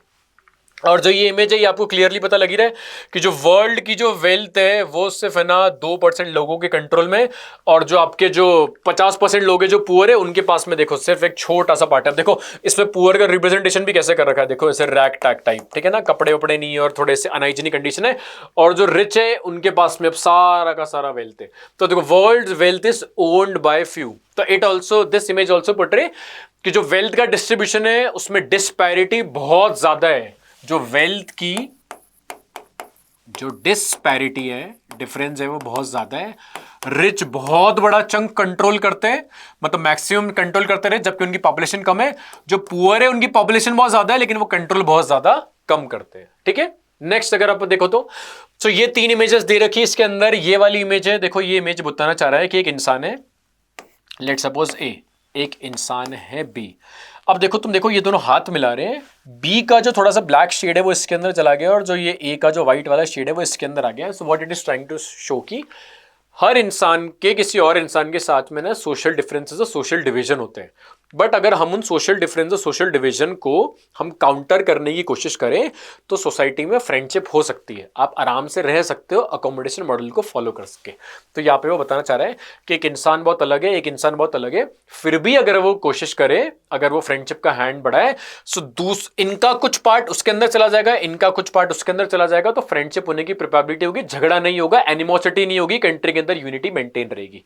वेरेज जो ये वाला इमेज है वो पोर्ट्रे करना चाह रहा है एनिमी, कि मान लो एक इंसान है, आपको है ना उनको दो इंसान है, आपने उनको है ना आपस में लड़ा दिया, कि मतलब इसको ऐसे समझ लो, जैसे रिलीजन के कॉन्टेक्स्ट में बताऊं तो लेट सपोज अगर ये है ना क्रिश्चियन है और अगर ये है वो लेट सपोज एक हिंदू है, सो हिंदूज को क्रिश्चियन से, हिंदूज को कुछ कॉमन आइडेंटिटी दे दो क्रिश्चियनिटी से मैच कर रही है, क्रिश्चियंस को कुछ कॉमन आइडेंटिटी देखो जो हिंदुइज्म से मैच कर रही है, और दोनों के बीच में फ्रेंडशिप होने की प्रोबेबिलिटी है, भले ये दोनों अलग अलग डिनोमिनेशन से बिलोंग करते हैं, रिलीजियस डिनोमिनेशन से।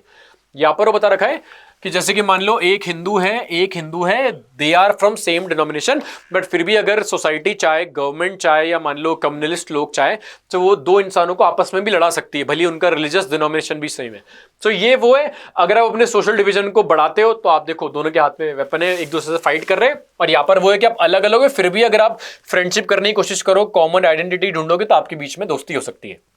ये वाली जो इमेज है, ये इमेज जनरली ना लैटिन अमेरिकन कंट्रीज का डिपिक्शन है, कि वहां पर जो पुअर है उनको इतना ज्यादा ऑप्रेस करा जाता है, उनके पास में कोई वॉइस नहीं है, उनके पास में कोई फ्रीडम ऑफ स्पीच नहीं है, फ्रीडम ऑफ एक्सप्रेशन नहीं है, and they are very poor because उनको सारा का सारा वेल्थ लूट लिया किसने, रिच के अंदर। तो वो आपके इनकी पोर्टल से लग सकता है, देखो इनके माउथ पे स्टिचिंग कर रखी है, मतलब पुअर की, मतलब बोल नहीं सकते, इमेज का नाम भी है वॉइस ऑफ द पुअर, और कपड़े थोड़े से इनके फटे हुए, और देखो बार बार है ना रैक टैक तरीके से इसको जोड़ रखा है। सो लैटिन अमेरिकन कंट्रीज का रिप्रेजेंटेशन है कि वहां पे जो पुअर लोग हैं उनके पास में ना सच राइट्स नहीं है, और वहां पे जो रिच है उन्होंने वेल्थ को अपने कंट्रोल में ले रखा है।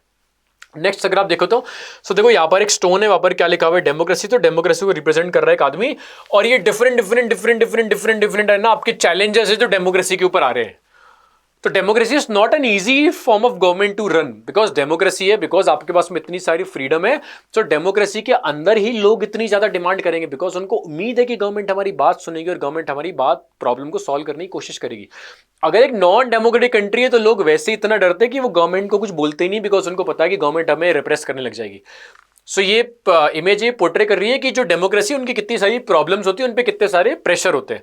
कि देखो यहाँ पे लिखा हुआ है कि कोई प्रोटेस्ट हो रहा है कि पुलिस एक्सेसिव फोर्स यूज कर रही है, कि कोई प्रोटेस्ट कर रहा है कि भैया मेरा स्टेट बनाओ, गवर्नमेंट जॉब वाले प्रोटेस्ट कर रहे हैं कि मेरा डेली अलाउंस इंक्रीज करो, स्टूडेंट्स अपनी खुद की डिमांड के लिए कर रहे हैं, कुछ अलग अपनी लैंग्वेज इशू के लिए कर रहे हैं, और देखो सारे के सारे डेमोक्रेसी के ऊपर आ रहे हैं। तो it shows the difficulties of a democratic government, कि डेमोक्रेटिक गवर्नमेंट रन करना इतना ईजी नहीं है। फिर ये इमेज ये भी आपको पता ही लग रहा है, देखो ना, ये बेसिकली ये कि जो इनकम का डिस्ट्रीब्यूशन है वो कितना, मतलब कितना क्या बोलेंगे अपन, बाइस तरीके से कर रखा है, कि जो रिच है, ये देखो ऐसा, ये एक तरीके से रिच है, ये आपकी मिडिल क्लास है, और ये आपका पुअर है। सो पुअर है देखो बिल्कुल पतले पतले से लेगे, और उन्होंने पूरा भार संभाल रखा है, मिडिल क्लास का भी और आपके रिच का भी, और जो रिच है वो देखो कितने खुश और वेल्दी और पावरफुल, और देखो इनके बाइसेप्स पे डोलो पे डॉलर डॉलर लिखा हुआ है। अमेरिकन कार्टून है इसलिए देखो आपके उन पर जो हैट पहनने की वो भी अमेरिका का फ्लैग है। सो इट पोर्ट्रेज अगेन कि जो रिच है दे आर गेटिंग बफ, बफ मतलब वो ऐसे बफ वाला है ना, कि आप बॉडी एक्सपैंड कर रहे हो अपना, मतलब मसल्स ग्रो कर रहे हो। सो सारी की सारी अमीरों ने पैसा लूट लिया है, उनकी बॉडी बॉडी बन गई है, मतलब डिपिक्शन कर रखा है। जो मिडिल क्लास है वो उनसे नीचे, और जो पुअर है वो सबसे ही बेकार है, मतलब उन कंडीशंस में, इनकम के टर्म्स में। बट पुअर ने एक तरीके से इनको पूरा संभाल रखा है, because they are tax paying और वो सब चीज़ें, ठीक है ना, मिडिल क्लास और ये वो। और जो रिच है उनके मजे हो रहे हैं। वेल्थ जो मेजर चंक है कंट्री की वेल्थ का, वो कुछ लोगों के पास में, इनके पास में थोड़ा सा कम है, और इनके पास में तो बहुत ही ज़्यादा कम है। तो ये भी शो करता है आपका इनकम डिस्ट्रीब्यूशन, या फिर आपका इनकम की जो डिस्पैरिटी है, इनकम की जो डिस्पैरिटी है। ये डेमोक्रेटिक कंट्रीज के अंदर भी होता है। कोई भी डेमोक्रेटिक कंट्रीज 100% क्लेम नहीं कर सकती कि हमने इनकम डिस्पैरिटी खत्म कर दी है। इंडिया को ही अब देख लो, इंडिया में कास्टिज्म ऑफिशियली, मतलब डिस्क्रिमिनेशन अपन ने बैन कर रखा है फंडामेंटल राइट के थ्रू, बट लेकिन डिस्क्रिमिनेशन होता तो है ही। इंडिया में अपन बोलते हैं कि इंडिया से डेमोक्रेटिक कंट्री, तो उसका मतलब ये नहीं कि अपन ने गरीबी पूरी खत्म ही कर दी है, तो गरीबी स्टिल एग्जिस्ट तो करती है, राइट। नेक्स्ट अगर अपन देखें तो ये आपका वन पार्टी सिस्टम का एक तरीके से कार्टून है, कैरिकेचर है। अमेरिका है, आप देखो यहाँ पे अमेरिका का आपका वो व्हाइट हाउस बना हुआ है। अब एक बेसिकली एक पिक टाइप स्ट्रक्चर है और बहुत ही देखो मोटा है, और देखो इसके जगह जगह ना पॉकेट्स के अंदर इसने ना कंट्रोल कर रखा है पावरफुल इंस्टीट्यूशंस को, बिकॉज ये वन पार्टी सिस्टम है और ये वन पार्टी सिस्टम सब कुछ कंट्रोल कर रहा है। जैसे देखो उसके जेब में सुप्रीम कोर्ट है, यहाँ पर सेनेट पार्लियामेंट लेके बैठा है, यहाँ पे हाउस ऑफ प्रेसिडेंसी लेके बैठा हुआ है, और यहाँ पर आपका फॉक्स जो न्यूज़ है वो इनके कंट्रोल के अंदर है। तो it shows it is a caricature of one party country, एक ऐसा कंट्री जिसमें अगर एक ही पार्टी है तो वो जो एक पार्टी है वही सब कुछ कंट्रोल करती है। जुडिशरी भी उसी की है, मीडिया भी उसी की है, पार्लियामेंट भी उसका है, जैसा आपका चाइना हो गया, नॉर्थ कोरिया होगा, क्यूबा हो गया। हालांकि America is not a one party country है, बट इसमें इमेज में अमेरिका को डिपिक्ट कर रखा है वन पार्टी कंट्री। तो it shows the problems of one party country. और वो प्रॉब्लम क्या है, जैसे एक्सेसिव कंट्रोल या एक्सेसिव सेंट्रलाइजेशन, सारी पावर एक पार्टी के पास में। ये देखो बेसिकली क्या है, ऐसे प्लेटफॉर्म बना हुआ है, वहाँ पे सारे के सारे आपके पॉलिटिकल पार्टीज के लीडर्स है। ये इंडियन कार्टून ही आपका देखो, ये आपके LK आडवाणी है और वो कुछ बोल रहे हैं, सब कुछ रैंडम अपनी अपनी बातें कर रहे हैं। फिर यहाँ पे कॉमन मैन बता रखा है। अब एक इंसान है ना अपना पेपर पढ़ रहा है, उस पेपर पे देखो लिखा हुआ है the nation is in peril. Peril मतलब वही खतरे में है कि प्रॉब्लम्स है।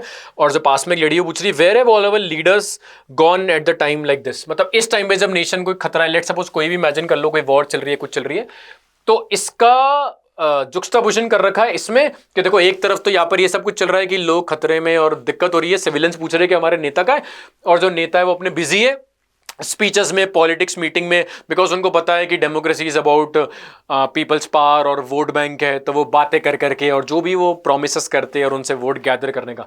सो जो पॉलिटिशियंस उनका ध्यान किसी और जगह पे, जबकि एक्चुअल प्रॉब्लम्स है जो वो है। तो it shows the selfishness of political parties and ये क्या नाम है आपका पॉलिटिशियंस।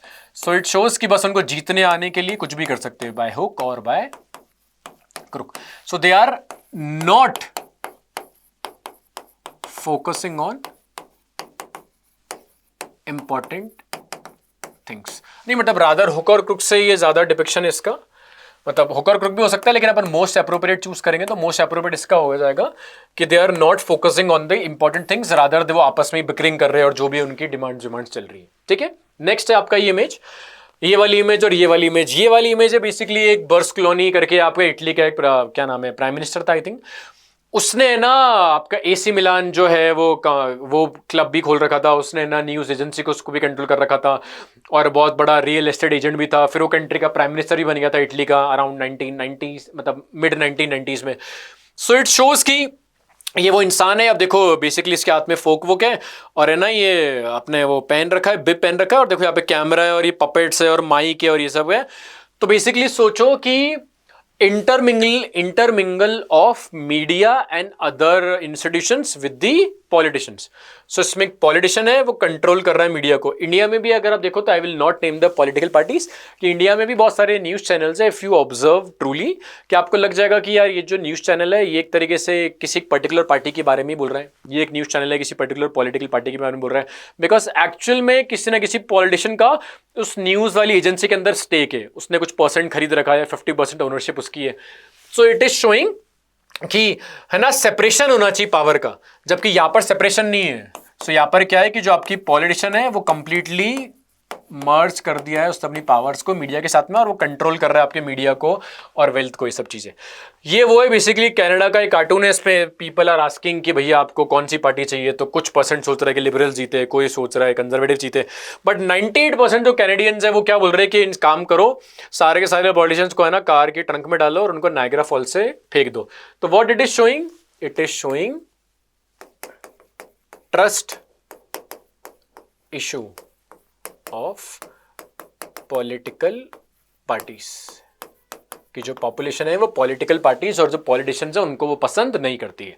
ये क्या शो कर रहा है इसमें, वो शो कर रहा है कि जब आप पॉलिटिक्स को मर्ज कर देते हो बहुत सारी चीजों से और you try to control different institutions. इस पर्टिकुलर केस के अंदर मेनली ये what it is trying to show कि पूरा का पूरा मीडिया इसके पास में और बहुत ज्यादा वेल्दी है। तो इट इज वैसा हो गया ना कि जैसे कि अभी मान लो डोनाल्ड ट्रंप है, तो डोनाल्ड ट्रंप है भैया वो अभी कंट्री का प्रेसिडेंट है अमेरिका का, बट डोनाल्ड ट्रंप खुद बहुत बड़ा बिजनेसमैन है, तो उसका बिजनेस अपना अलग चल रहा है। अब बिकॉज वो कंट्री का प्रेसिडेंट है तो उसको बहुत सारी चीजें पता है, तो उसके थ्रू अपने डॉटर और अपने सन और उनकी इनकम जनरेट करवा के दे रहा है क्रिप्टो के थ्रू और जैसे भी करके through. So it is wrong ideally कि आप अपनी पावरफुल पोजीशन को यूज कर रहे हो अपने पर्सनल बेनिफिट्स के लिए, ठीक है। तो ये वो पोर्ट्रे कर रहे हैं।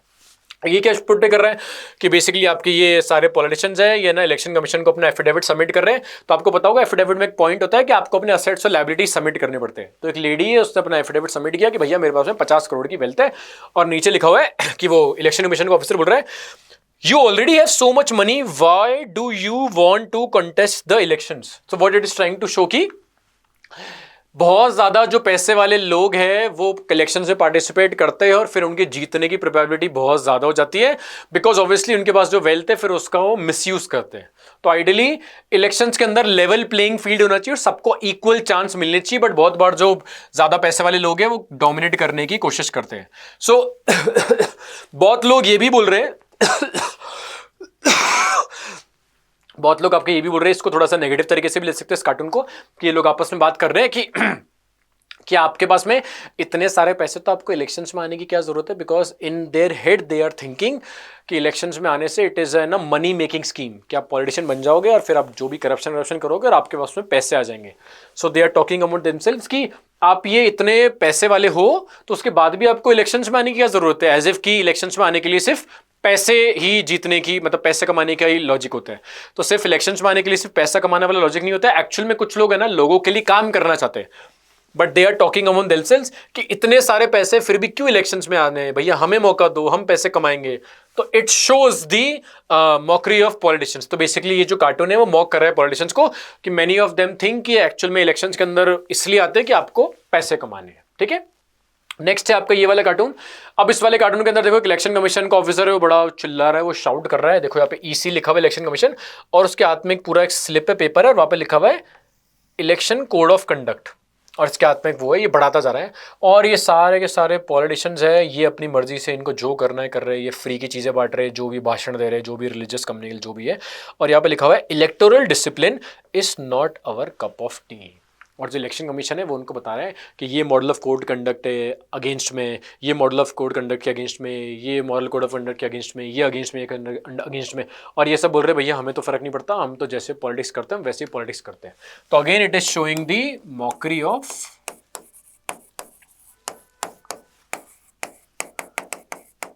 पॉलिटिशियंस कि वो लोग मॉरल कोड ऑफ कंडक्ट है उसको वो फॉलो नहीं करते, ठीक है। फिर ये आपका दे रखा है, इससे आपको डायरेक्टली पता लग ही रहा होगा, अगर आप ऑब्जर्व करो तो ये आपको देख के पता लग सकता है ये आपकी इंदिरा गांधी, ये उनके साथ में एक और आदमी खड़े हैं, यहाँ पर एक मतलब एक अर्दन पॉट है, वहाँ पे लिखा हुआ है पावर्स ऑफ द स्टेट। और बेसिकली ये एक एक करके दे रहे हैं ये सारे स्टेट्स के जो आपके सीएम्स है। देखो यहाँ पे लिखा हुआ है केरला, और आपका यहाँ पर भी कुछ लिखा होगा बंगाल और बिहार और जो भी है। और सो बेसिकली जो स्टेट्स हैं ये प्लीड कर रहे हैं सेंट्रल गवर्नमेंट से कि हमें पावर दो, और सेंट्रल गवर्नमेंट जो यहाँ पे रिप्रेजेंटेशन है इंदिरा गांधी का, मतलब जब वो प्राइम मिनिस्टर थी, कि वो एक एक करके भैया पावर्स को बांट रही है। तो इट शोज एक तरीके से ना centralization of power in the central government, कि सेंट्रल गवर्नमेंट के पास में एक्सेसिव पावर है और वो अब किसको डोमिनेट कर रही है, वो अब डोमिनेट कर रही है किसको, स्टेट गवर्नमेंट को, ठीक है। ये क्या है, ये है वोट बैंक ऑफ इंडिया। आप देखो कितनी फनी चीज तरीके से बता रखा है कि बेसिकली बैंक के अंदर जो लॉकर होते हैं, सो इट शोज कि कुछ पॉलिटिशियंस यहाँ पे रुके हुए हैं, जैसे आई थिंक ये एल के आडवाणी जी है, वो आपके अटल बिहारी वाजपेयी है, और ये बैंक के लॉकर्स की तरह ना लॉकर्स लगे हुए हैं, और वहाँ पे देखो डिफरेंट डिफरेंट कास्ट लिखा हुआ है, SC ST, और आपका ये अहीर, यादव, राजपूत, और जो भी लिखे हुए। और ये कुछ पॉलिटिशियंस है, या आई थिंक ये रामविलास पासवान है, और ये एक एक वो अपना लॉकर खोल रहे कि आज अपन कौन से वोट बैंक को यूज करेंगे इलेक्शंस जीतने के लिए। So again it is also a mockery of politicians कि how they misuse different caste for their personal benefits. Vote bank मतलब यही तो होता है कि किसी एक मेजर कम्युनिटी या मेजर चंक के लोग जब आपको वोट देते हैं, तो कुछ लोग अब वो गेम खेल रहे हैं कि हम किसको क्या कन्विंस करेंगे, किसको कैसे बेवकूफ बनाएंगे, और कुछ पॉलिटिशियंस वेट कर रहे हैं कि हाँ ठीक है भैया हम भी इस वोट बैंक के अंदर कूदने वाले हैं। और रिप्रेजेंटेशन ऐसा ही है बैंक कि लिटरल बैंक इस कार्टून के अंदर बना रखा है, ठीक है। नेक्स्ट है आपका ये, अब देखो ये भैया अटल बिहारी वाजपेयी है, इनके देखो स्वेटिंग हो रही, पसीने आ रहे हैं। अब ये देखो जहाँ पर जैसे थ्रोन पे बैठे हुए, ये बेसिकली आपके ना क्रैकर्स है ना, फुल जो वो है बम बम है। और यहाँ पर देखो ये है आपका लिट है, और यहाँ पर ना वो मशाल लगी हुई है, और जैसे आग निकल रही है और इनको टेंशन हो रही है, और इस मशाल पे लिखा हुआ है कोलिशन गवर्नमेंट। ऊपर कार्टून में लिखा हुआ perils of running a coalition government, की कोलिशन गवर्नमेंट को रन करना कितना डिफिकल्ट है, बिकॉज कोलिशन गवर्नमेंट में आप अटल बिहारी वाजपेयी मतलब बीजेपी, सो इट शोज कि आप सिंगल अपने दम पे जीते तो हो नहीं, आपको बेसिकली लोकसभा में कितनी सीट्स है, 543 सीट्स है, मुझे जीतने के लिए कितनी चाहिए, मुझे जीतने के लिए 272, बट आपकी नहीं आई, तो आपको पार्टी की बाकी पार्टीज के साथ में क्या मिलकर बनाना पड़ा, कोलिशन। देखो यहाँ पे डिफरेंट पॉलिटिकल पार्टीज, उनके लीडर्स और उनके सिंबल्स बने हुए हैं, बिकॉज आपको बनाना पड़ा, तो अब आपको रूल करने के लिए उनकी बात भी माननी पड़ेगी। अगर आपने उनकी बात नहीं मानी तो वो अपना सपोर्ट हटा लेंगे, आग घुम क्रैकर फूटा, ब्लास्ट हुआ और भैया आपकी गवर्नमेंट गिर गई, जो अटल बिहारी वाजपेयी के साथ में ऐसा हो रखा है। सो इट शोज कि कोलिशन गवर्नमेंट रन करना is not a easy task, it is a difficult task. तो पैरेलल मतलब वही जो आपकी प्रॉब्लम्स है। ये जो आपकी इमेज है, ये आपकी इमेज है यूरोपियन यूनियन के हेडक्वार्टर्स की, जो 1993 में बना था बेल्जियम के अंदर, और जगह कौन सी है आपकी, ब्रसेल्स। तो यूरोपियन यूनियन का हेडक्वार्टर्स है, उसका जो ये आपकी है इमेज, ठीक है, पावर शेयरिंग के अंदर ये दे रखा है। फिर आपका ये भी दोनों आपकी पावर शेयरिंग के अंदर ही दे रखा है, आई थिंक। हाँ, ये आपका है जर्मन इंजीनियरिंग। अब देखो जर्मन इंजीनियरिंग आपको पता ही होगा, जर्मन कार्स बड़ी फेमस होती है अपने इंजन के लिए। इंटरेस्टिंग पॉइंट इज कि देखो यहाँ पे दो स्टीयरिंग दे रखी है। सो ये भी पेंटिंग आप मतलब ये ड्राइंग आपकी 2005 के राउंड की है, ये भी आपकी 2005 के राउंड की है। सो जर्मनी के अंदर दो पॉलिटिकल पार्टीज थी, एक का नाम था I think social democratic party, एक का नाम था क्रिश्चियन डेमोक्रेटिक पार्टी। अब ये दोनों एक दूसरे की एनिमीज है, दोनों की पॉलिसीज बिल्कुल अलग अलग है, बट 2005 के इलेक्शंस में इन दोनों की ही मेजोरिटी नहीं आई। तो जब दोनों की मेजोरिटी नहीं आई, मतलब किसी एक की मेजोरिटी नहीं आई, तो इन दोनों ने साथ में मिलके, देखो कितनी मजेदार बात है, कोलिशन गवर्नमेंट बना ली, और अब साथ में बैठ के रूल कर रहे हैं एक ही गवर्नमेंट के अंदर, जबकि दोनों एक दूसरे के एनिमीज है, आर्च एनिमीज टाइप मान लो, और दोनों की पॉलिसीज अलग अलग टॉपिक्स पर अलग अलग होती है, बट यहाँ पे साथ में मिलकर वो रूल कर रहे हैं। सो इट शोज कि कोलिशन गवर्नमेंट रन करने के लिए या पावर में आने के लिए पॉलिटिशियंस किस हद तक जा सकते हैं। तो again it is a mockery of politicians. ये वाली जो पेंटिंग है, इस पेंटिंग में देखो ये भी क्या है कि 2005 के राउंड में ना रशिया के अंदर ना प्रेसिडेंट की पावर्स कुछ इंक्रीज की थी। उसी टाइम पे जो आपके जॉर्ज बुश थे वो भी पुतिन से मिलने के लिए रशिया गए थे। तो ये पे बता रहा है कि देखो एक हॉर्स है, हॉर्स पे लिखा हुआ है डेमोक्रेसी, ये बुश है, पुतिन है, और ना इन्होंने कि जो हॉर्स को ऐसे कंट्रोल कर रखा है, ऊपर लिखा हुआ है रेनिंग दी रेंज, कि मतलब आपको डेमोक्रेसी को लिमिट में रखना है, आपको रेंज में रखना है, कि भैया प्रेसिडेंट जो हम दोनों प्रेसिडेंट है, हमारी पावर्स कम नहीं होनी चाहिए, ऐसा ना हो कि डेमोक्रेसी के नाटक के चक्कर में हमारी पावर्स कम हो जाए।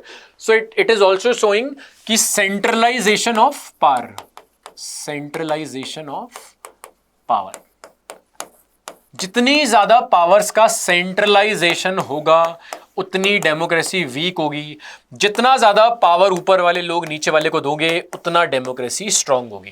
तो ये कोलिशन गवर्नमेंट जो दोनों अलग पार्टी से मिलकर बनाया है जर्मनी में 2005 में, ये भी 2005 के राउंड की पेंटिंग है, जिसमें जो बुश और जो आपका पुतिन है वो पोर्ट्रे कर रहे हैं कि मतलब they are trying to control limit में घोड़े को पकड़ के, मतलब घोड़े पर लिखा हुआ डेमोक्रेसी, ठीक है। इसी के साथ ही अपना कंप्लीटली पॉलिटिकल साइंस का एक्सप्लेनेशन भी कंप्लीट है। अब लास्ट में है अपना इकोनॉमिक्स और ज्योग्राफी, मैंने उन दोनों को साथ में लिया है बिकॉज में कुछ ही इमेजेस है और ये इतना ज़्यादा इंपॉर्टेंट नहीं है, बट जो मुझे इसमें इंपॉर्टेंट लिखा वो मैं इसके अंदर कवर कर देता हूँ, इंपॉर्टेंट लगा। सबसे पहला है देखो ये वाली इमेज है, डेवलपमेंट की इमेज है। ये कभी कभी पूछ लेता है, ये प्री बोर्ड के अंदर भी 2-3 बार आ रखा है कुछ स्कूल्स के अंदर। ये क्या शो करता है, तो देखो ये एक बिल्डिंग है अमीरों की और बहुत सारे घर बने हुए हैं, ये इसी में जहाँ पे आपका कच्ची बस्ती या घेटो है। तो इट शोज क्या, इट शोज इनकम डिस्पैरिटी या वेल्थ की डिस्पैरिटी, कि कुछ लोगों के पास तो इतना पैसा है कि वो बड़े बड़े घर में रह रहे हैं, कुछ लोगों के पास में पैसे नहीं है और वो झोपड़ियों में या कच्ची बस्ती के अंदर रह रहे। नेक्स्ट देखो ये क्या इमेज पोर्ट्रे कर रही है, ये इमेज पोर्ट्रे कर रही है एक बायोगैस प्लांट। ये इमेज क्या पोर्ट्रे कर रही है, ये इमेज पोर्ट्रे कर रही है जो आपकी क्ले सॉइल है उसके अंदर जो आपका गली इरोजन हो गया है, तो एक बैड लैंड बन गया है, जमीन के अंदर क्रैक्स आ गए, ठीक है ना। ये इमेज का पोर्ट्रे कर रही है, मतलब जमीन के अंदर ये ऐसे पिट्स बन गए, ये गलीज पिट्स क्रैक्स वाला। तो ये किसका डिपिक्शन है, ये डिपिक्शन है किसका, ये डिपिक्शन है ब्लैक सॉइल का। ब्लैक सॉइल के अंदर वाटर होल्डिंग कैपेसिटी ज़्यादा होती है, तो आपको पता होगा विंटर से पहले इसको टिल कर रखना पड़ता है। गर्मी के टाइम पे क्या होता है, गर्मी के टाइम पे इसके अंदर ना प्रॉपर एरेशन हो, तो सॉइल का इवोल्यूशन ऐसा हुआ है कि सॉइल के अंदर क्रैक्स आ जाते हैं ताकि हवा ढंग से अंदर जाए। सो ये उसका डिपिक्शन है, आपको देखने में लगेगा ड्रॉट लाइक कंडीशन है, बट ये ड्रॉट लाइक कंडीशन नहीं है, अभी प्रॉपर एरेशन हो रहा है सॉइल का, मतलब एयर का, इसलिए वो ऐसे ब्रेक हो गया, क्रैक्स आ गए। नेक्स्ट है आपका ये आपका एग्जांपल है वो प्रिमिटिव सब्सिस्टेंस फार्मिंग का, शिफ्टिंग एग्रीकल्चर का, कि basically you are burning slash and burn agriculture का है। ये आपका पोर्ट्रेल है वो कॉटन वॉल्स, तो ये आपके कॉटन की कल्टीवेशन का है। तो इमेज पूछ सकता है कभी कभी कि किस क्या पोर्ट्रे कर रहे थे, कॉटन मल्च, कॉटन कल्टीवेशन का। और ये वाटर रिसोर्स में जो लास्ट में दे रखा है कि मेघालय के अंदर है ना 200 साल पुरानी टेक्निक है, इतनी ज़्यादा एफिशिएंट नहीं है, बट वो गारो खासी जनता के ट्राइबल्स यूज़ करते हैं, मेघालय के अंदर होता है। तो इसका नाम है आपका बैम्बू ड्रिप इरिगेशन। बस इतना ही है, तो अपना सारा का सारा कंप्लीट हो चुका है। अब आपको और कुछ देखने की जरूरत नहीं है, इसको सीरियसली देख लेना। भले आप इसकी स्पीड तेज करके देख सकते हो। मेरा रिकॉर्डिंग करने का पर्पस ये था कि तुम्हारा टाइम वेस्ट ना हो लाइव में आके। इसी के साथ ही अपना कंप्लीटली ये हो चुका है। अब बेसिकली आई एम प्लानिंग कि जो आपके बोर्ड के ब्रेक्स होंगे उसके अंदर है ना, मैं ना सारे के सारे सब्जेक्ट्स का रिवीजन करने वाला हूँ विद इंपॉर्टेंट क्वेश्चंस।